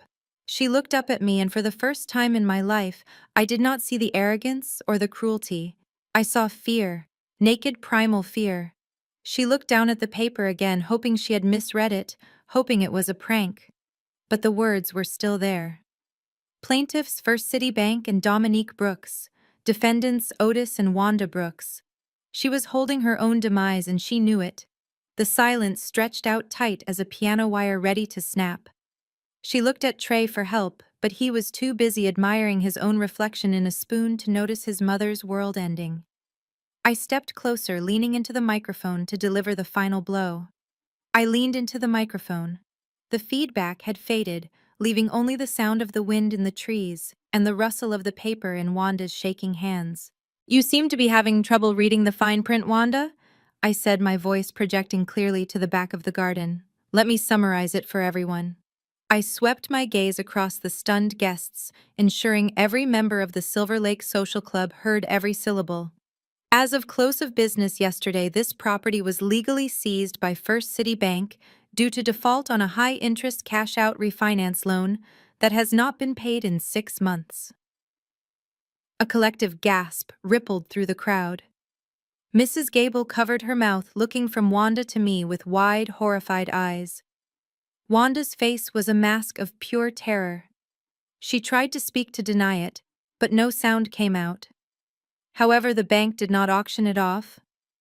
I continued, my voice deadly calm. They sold the debt note. To me. I pointed a steady finger at the ground beneath my feet. I am the sole lien holder. I am the owner of this estate. And the document in your hands, Wanda, is not a gift certificate.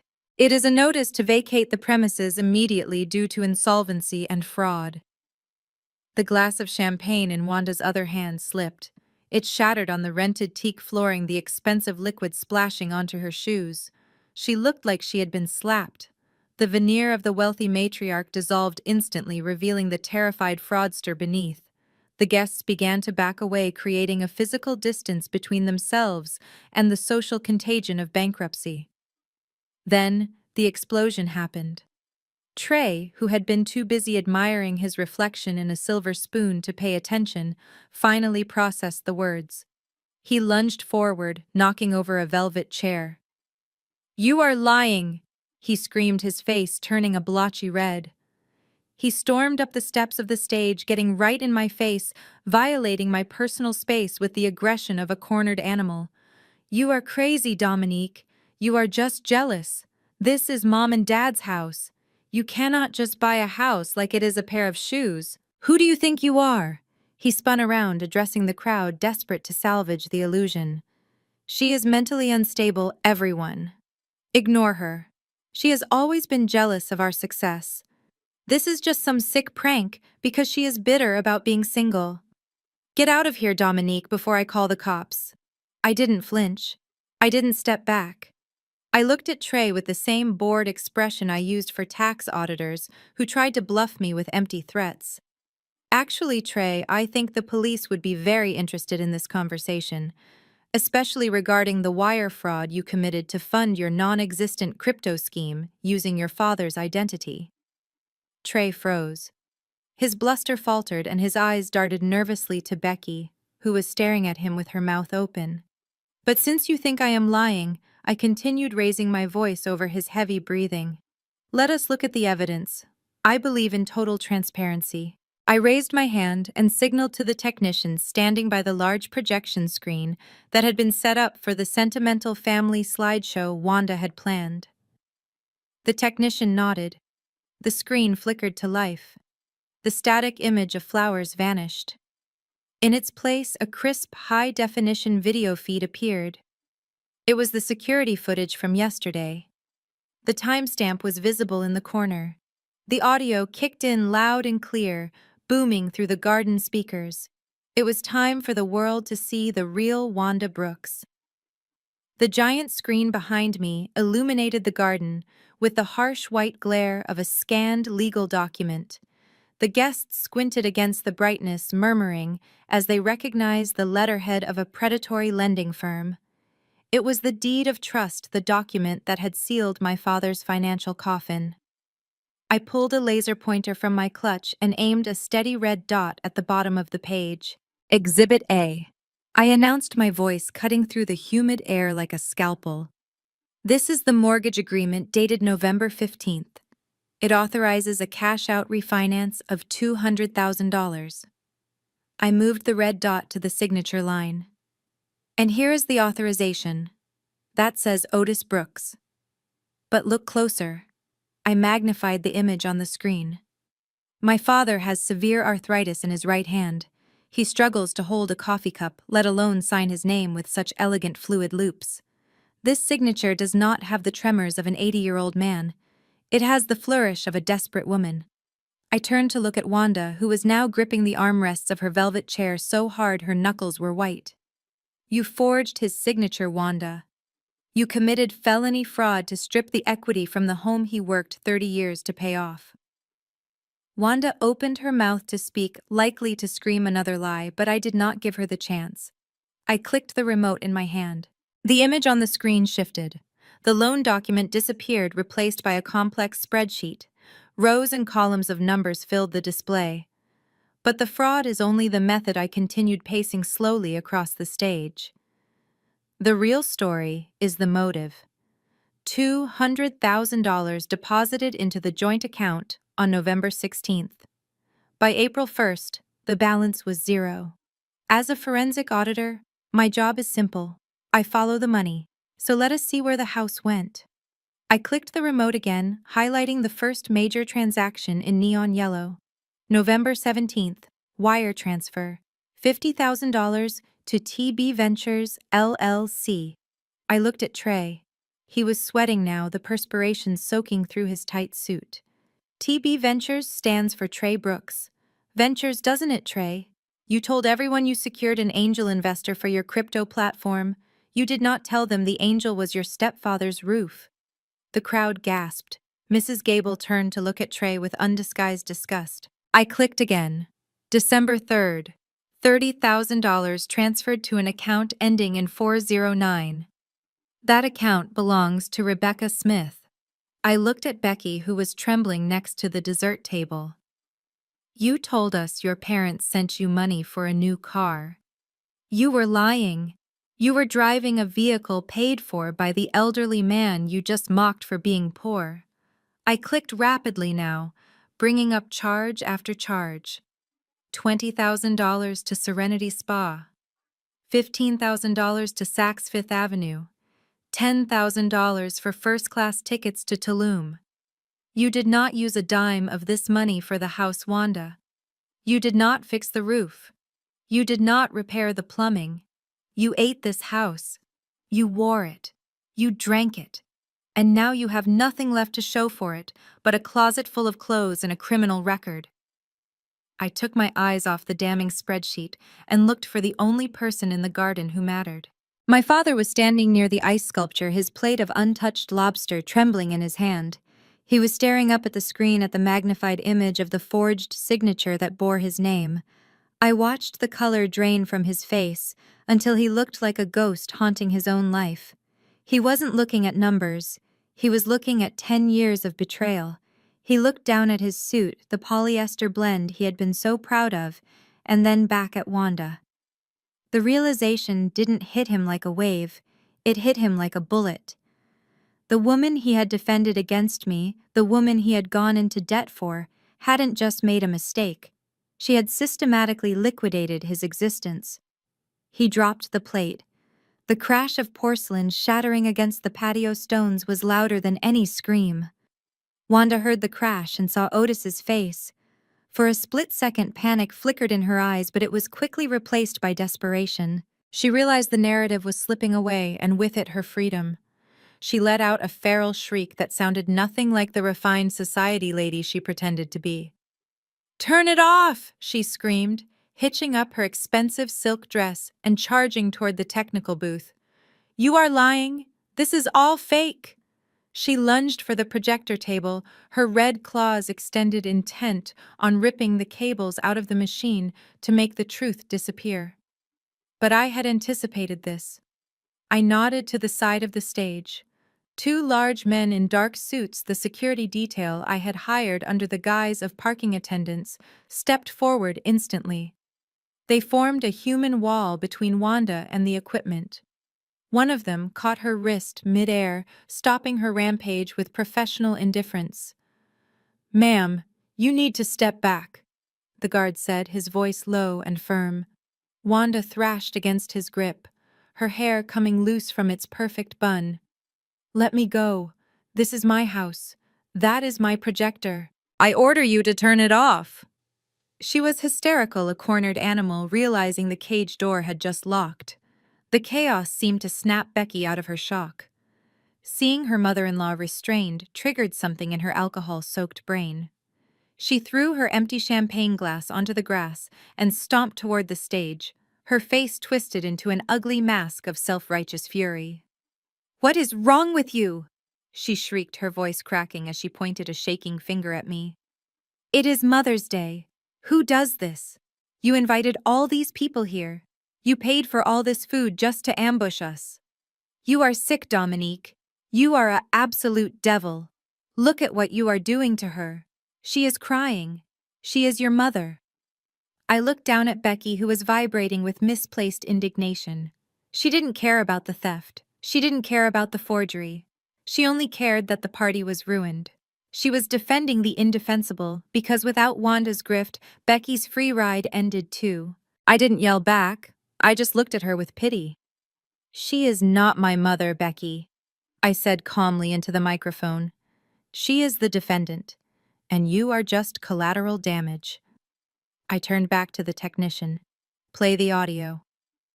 The garden went deadly silent as the giant screen flickered from the spreadsheet to a live-action video feed. It was the footage from yesterday, crystal clear in high definition. The guests craned their necks, watching the scene unfold in the kitchen I had supposedly hired contractors to renovate. On screen, Wanda was leaning against the granite counter, holding a mimosa, looking at Trey with a conspiratorial smirk. The timestamp in the corner marked the time as 11:42 a.m. I nodded to the technician and he pushed the volume slider to the max. Wanda's voice boomed through the high-end speakers I had paid for, clearer than it had ever been in real life. "He is such a useless old fool," the digital Wanda sneered, swirling her drink. "Otis actually thanked me for the suit. Can you believe it?" He stood there with tears in his eyes. "He is so pathetic." On the screen, Trey laughed, grabbing a shrimp. "You are cold, Mom. What happens when the bank comes on Monday?" The digital Wanda waved her hand dismissively. "Who cares? By the time the sheriff kicks the door down, we will be over the Atlantic. I got him to sign the papers last week while he was groggy from his meds. He thought it was just updated insurance forms. He signed his own life away and didn't even read the fine print. We take the cash, we go to Paris, and we let the state deal with him. He is dead weight, Trey. I am done pretending to be a nursemaid to a pauper." The audio cut out as the technician paused the frame on Wanda's sneering face. The reaction in the garden was visceral. It wasn't just a gasp. It was a collective recoil, as if a physical blow had struck the crowd. Mrs. Gable looked physically ill, her hand flying to her throat. The ladies of the Silver Lake Social Club, who tolerated gossip but despised cruelty, stared at Wanda with unmasked revulsion. There was no spinning this. There was no misunderstanding. They had just heard her confess to fraud, elder abuse, and premeditated abandonment in her own voice. Wanda stood frozen near the stage, her face stripping of all color until she looked like a wax figure melting in the heat. She didn't scream this time. She didn't fight the guards. She just stared at the screen, realizing that the insurance she had bragged about was actually her own indictment. But the most devastating sound wasn't the video. It was a low, strangled cry from the back of the room. I turned just in time to see my father. He wasn't looking at the screen anymore. He was looking at the ground, his left hand clutching the fabric of his cheap suit over his heart.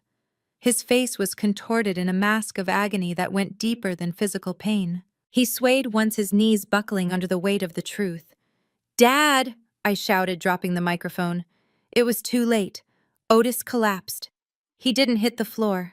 He crumbled into one of the white folding chairs, his body going limp, as if his strings had been cut. The silence of the garden was shattered by the sound of the chair scraping violently against the patio stones. He gasped for air, his eyes rolling back, unable to process the magnitude of the knife his wife had just twisted in his back. I sprinted off the stage, kicking off my heels so I could run faster across the grass. I reached my father just as his head lolled forward. I knelt beside him, ignoring the stain of damp earth on my dress, and grabbed his cold hands. His pulse was thready, fluttering like a trapped bird. "Dad, look at me." I cupped his face, forcing him to focus. "It is okay. I am here. It is over." He blinked, his eyes swimming with tears. He looked past me at Wanda, who was standing motionless by the projector, and a sob raked his chest. "She sold me out, Dom," he whispered, his voice broken. "She was going to leave me." I pulled him into a hug, shielding him from the stares of the crowd. "I know, Dad, but she can't hurt you anymore. You are safe now." I signaled to the paramedics I had on standby in the driveway, another precaution I had taken, knowing the shock might be too much for him. As the medics moved in to check his vitals, I stood up. The fear and sadness in my chest evaporated, replaced by a cold, white-hot fury. I turned to face the trio of parasites standing by the buffet table. The guests had backed away, leaving Wanda, Trey, and Becky isolated on an island of shame. Wanda was trembling, her makeup running in dark streaks. Trey looked ready to bolt. Becky was sobbing, clutching her Chanel bag, my old bag, like a life preserver.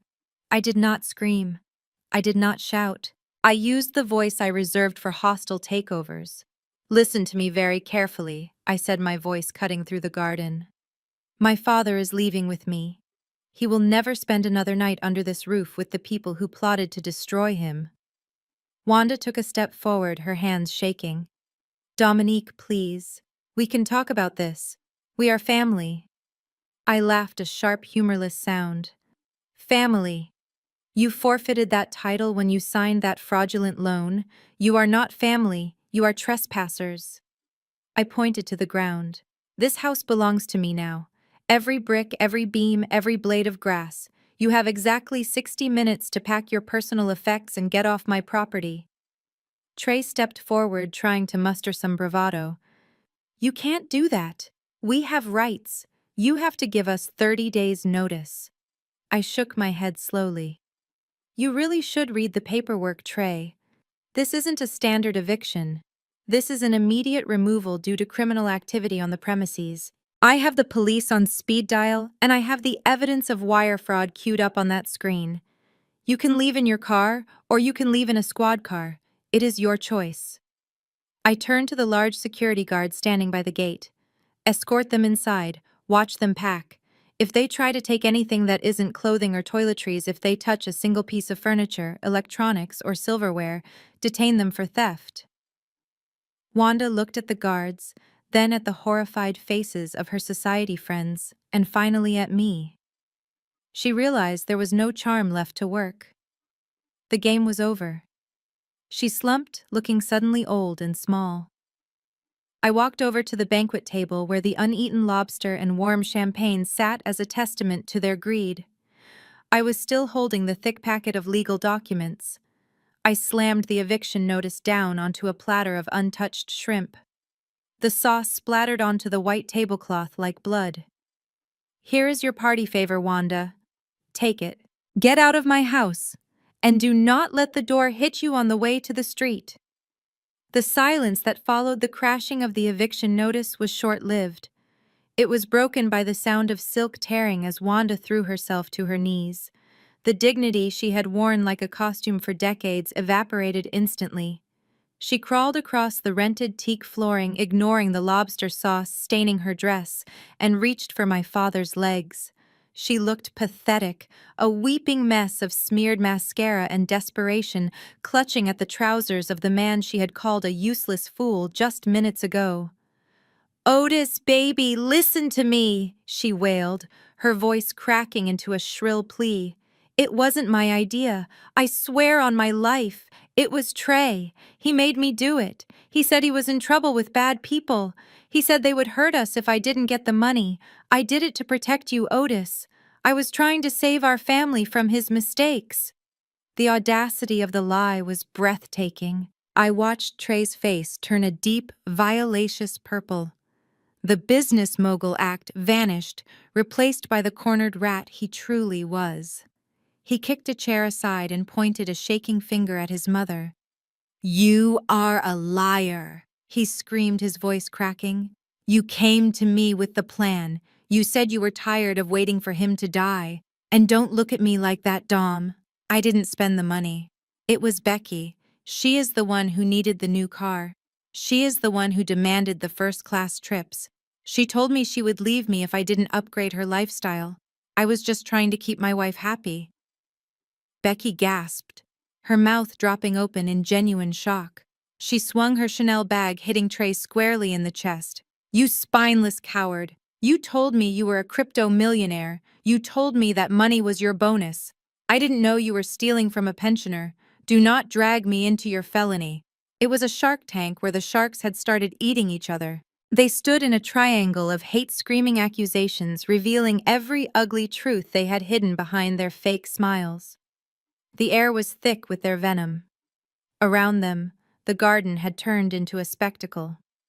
The members of the Silver Lake Social Club were no longer polite guests. They were an audience witnessing a train wreck.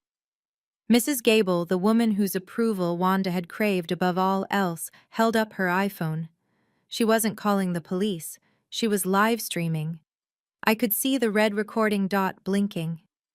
Within minutes, the video of Wanda Brooks groveling in lobster sauce while her family tore itself apart would be circulating through every country club in Atlanta. Their social death was happening in real-time broadcast to the very world they tried so hard to impress. My father watched them for a long moment, his chest heaving. The paramedics hovered nearby, but he waved them off. He looked at the woman on her knees, then at the son screaming at his wife. The confusion in his eyes cleared, replaced by a cold, absolute clarity. He reached for his left hand. With a slow, deliberate movement, he twisted the gold band that had sat on his finger for 12 years. It was tight, but he pulled it off with a grunt of effort. He looked at the ring, then looked down at Wanda. He didn't shout. He didn't cry. He simply flicked his wrist. The ring hit Wanda in the forehead with a dull thwack and bounced onto the sauce-stained tablecloth. "It is over, Wanda," he said, his voice raspy but unbreakable. "You wanted to be free. You are free. Now get out of my daughter's house." The wail of sirens cut through the humid afternoon air, effectively silencing the family feud. I checked my watch. The response time was impeccable. 2 squad cars screeched into the driveway, their blue and red lights reflecting off the silver ice bucket and the tear-streaked faces of my relatives. I had called the precinct non-emergency line 30 minutes ago to report a potential domestic disturbance, but given Trey's escalation, the officers arrived ready for a fight. Trey saw the uniforms and his eyes went wild. He looked from the approaching officers to me, and I saw the exact moment his self-preservation instinct snapped into violent rage. He decided that if he was going down, he was taking me with him. "You did this," he roared, his veins bulging in his neck. "You ruined my life, you witch!" He lunged at me. It was a clumsy, desperate charge fueled by adrenaline and humiliation. The crowd screamed. My father tried to stand up to protect me, but he was too weak. I stood my ground, not because I was brave, but because I saw the officer behind him. Before Trey could get within 5 feet of me, a taser dart hit his shoulder. He convulsed and hit the deck hard, face planting into the rented flooring. 2 officers were on him instantly, knees and his back zip ties securing his wrists behind him. "Get off me!" he screamed, spitting grass and dirt. "I did nothing wrong. This is a family dispute."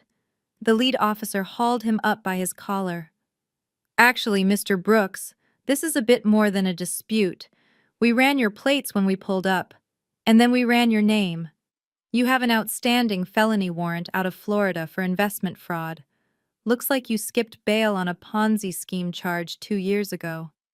I smiled calmly. I had forwarded that information to the district attorney's office while Wanda was opening her gift. It was the final loose end tied up in a neat bow. Trey went limp as the reality of prison time washed over him.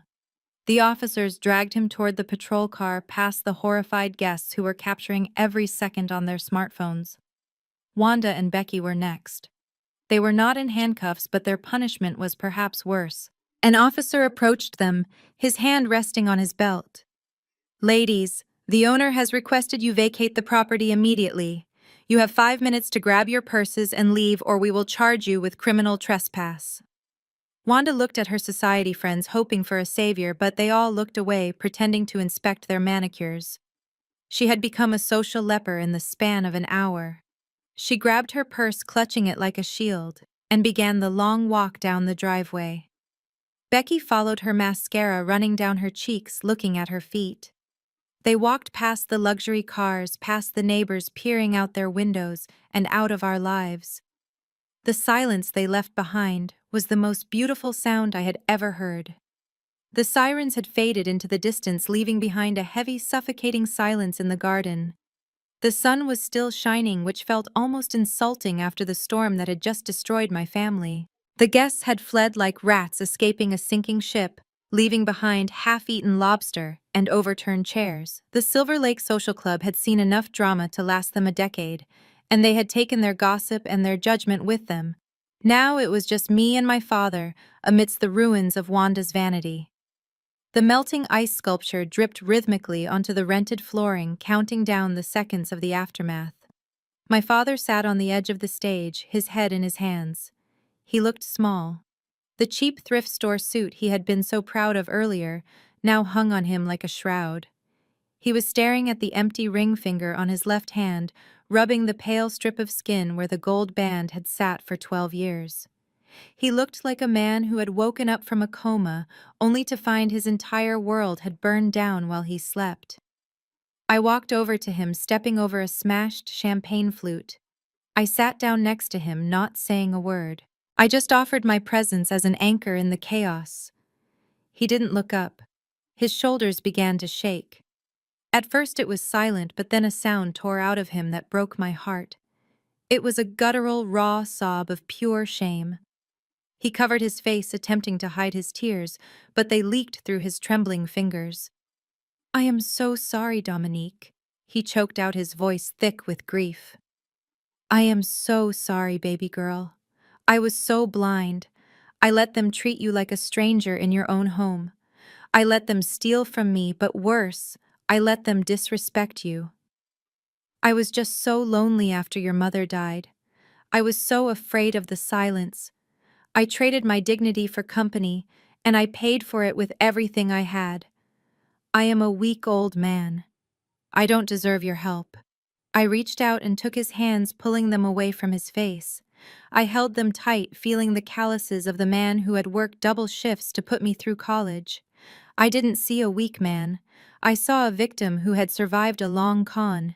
"Dad, look at me," I said softly, forcing him to meet my eyes. "You are not weak. You are human.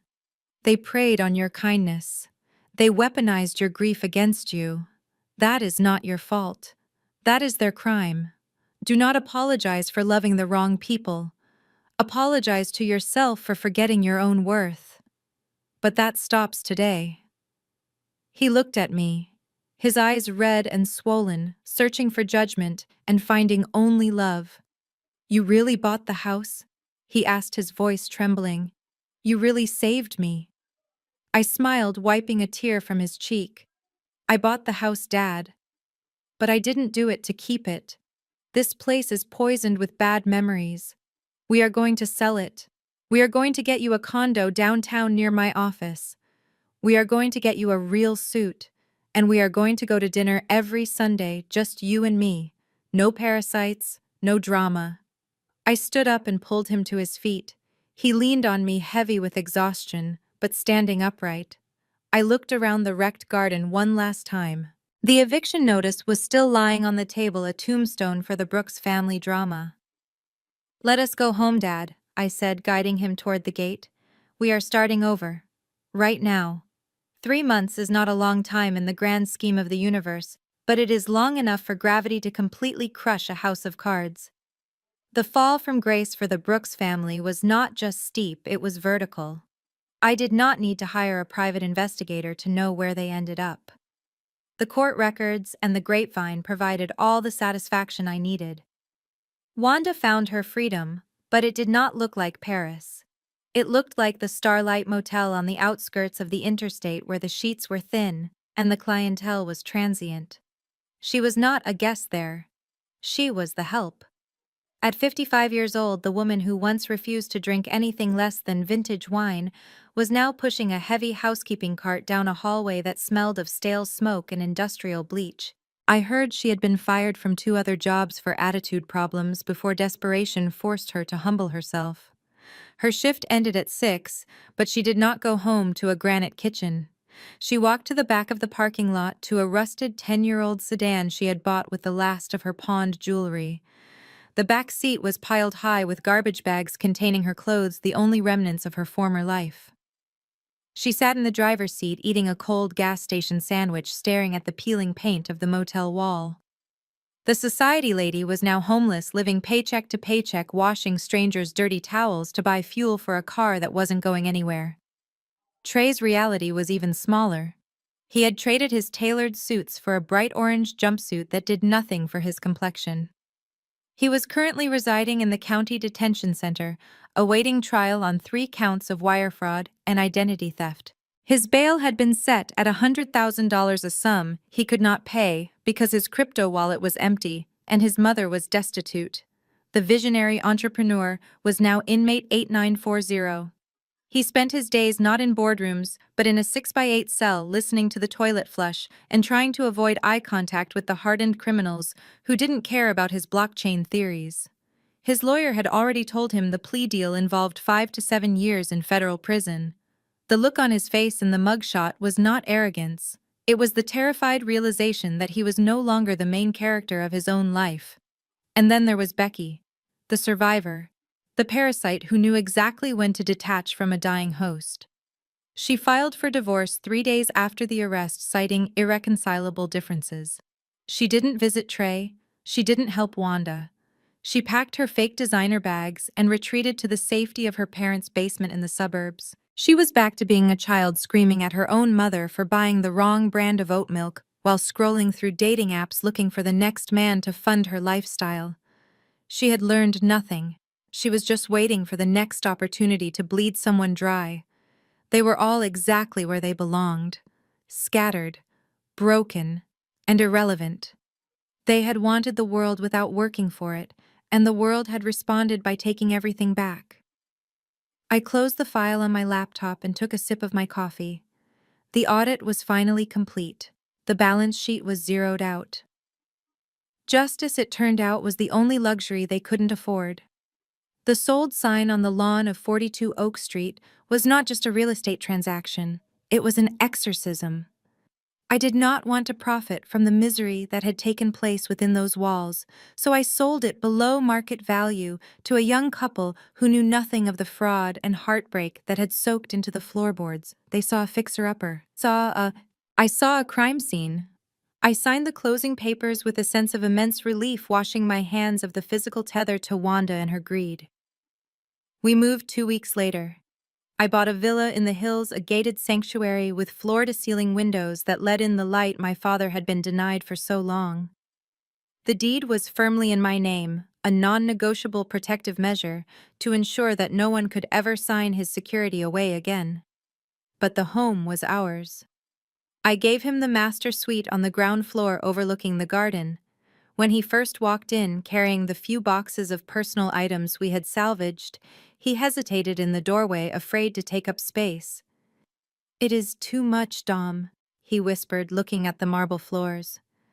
"I don't need all this luxury." I took his hand and led him inside.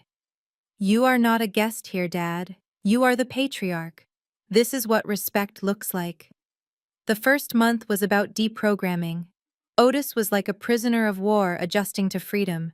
He would flinch when the phone rang, terrified it was a debt collector, or Wanda screaming for money.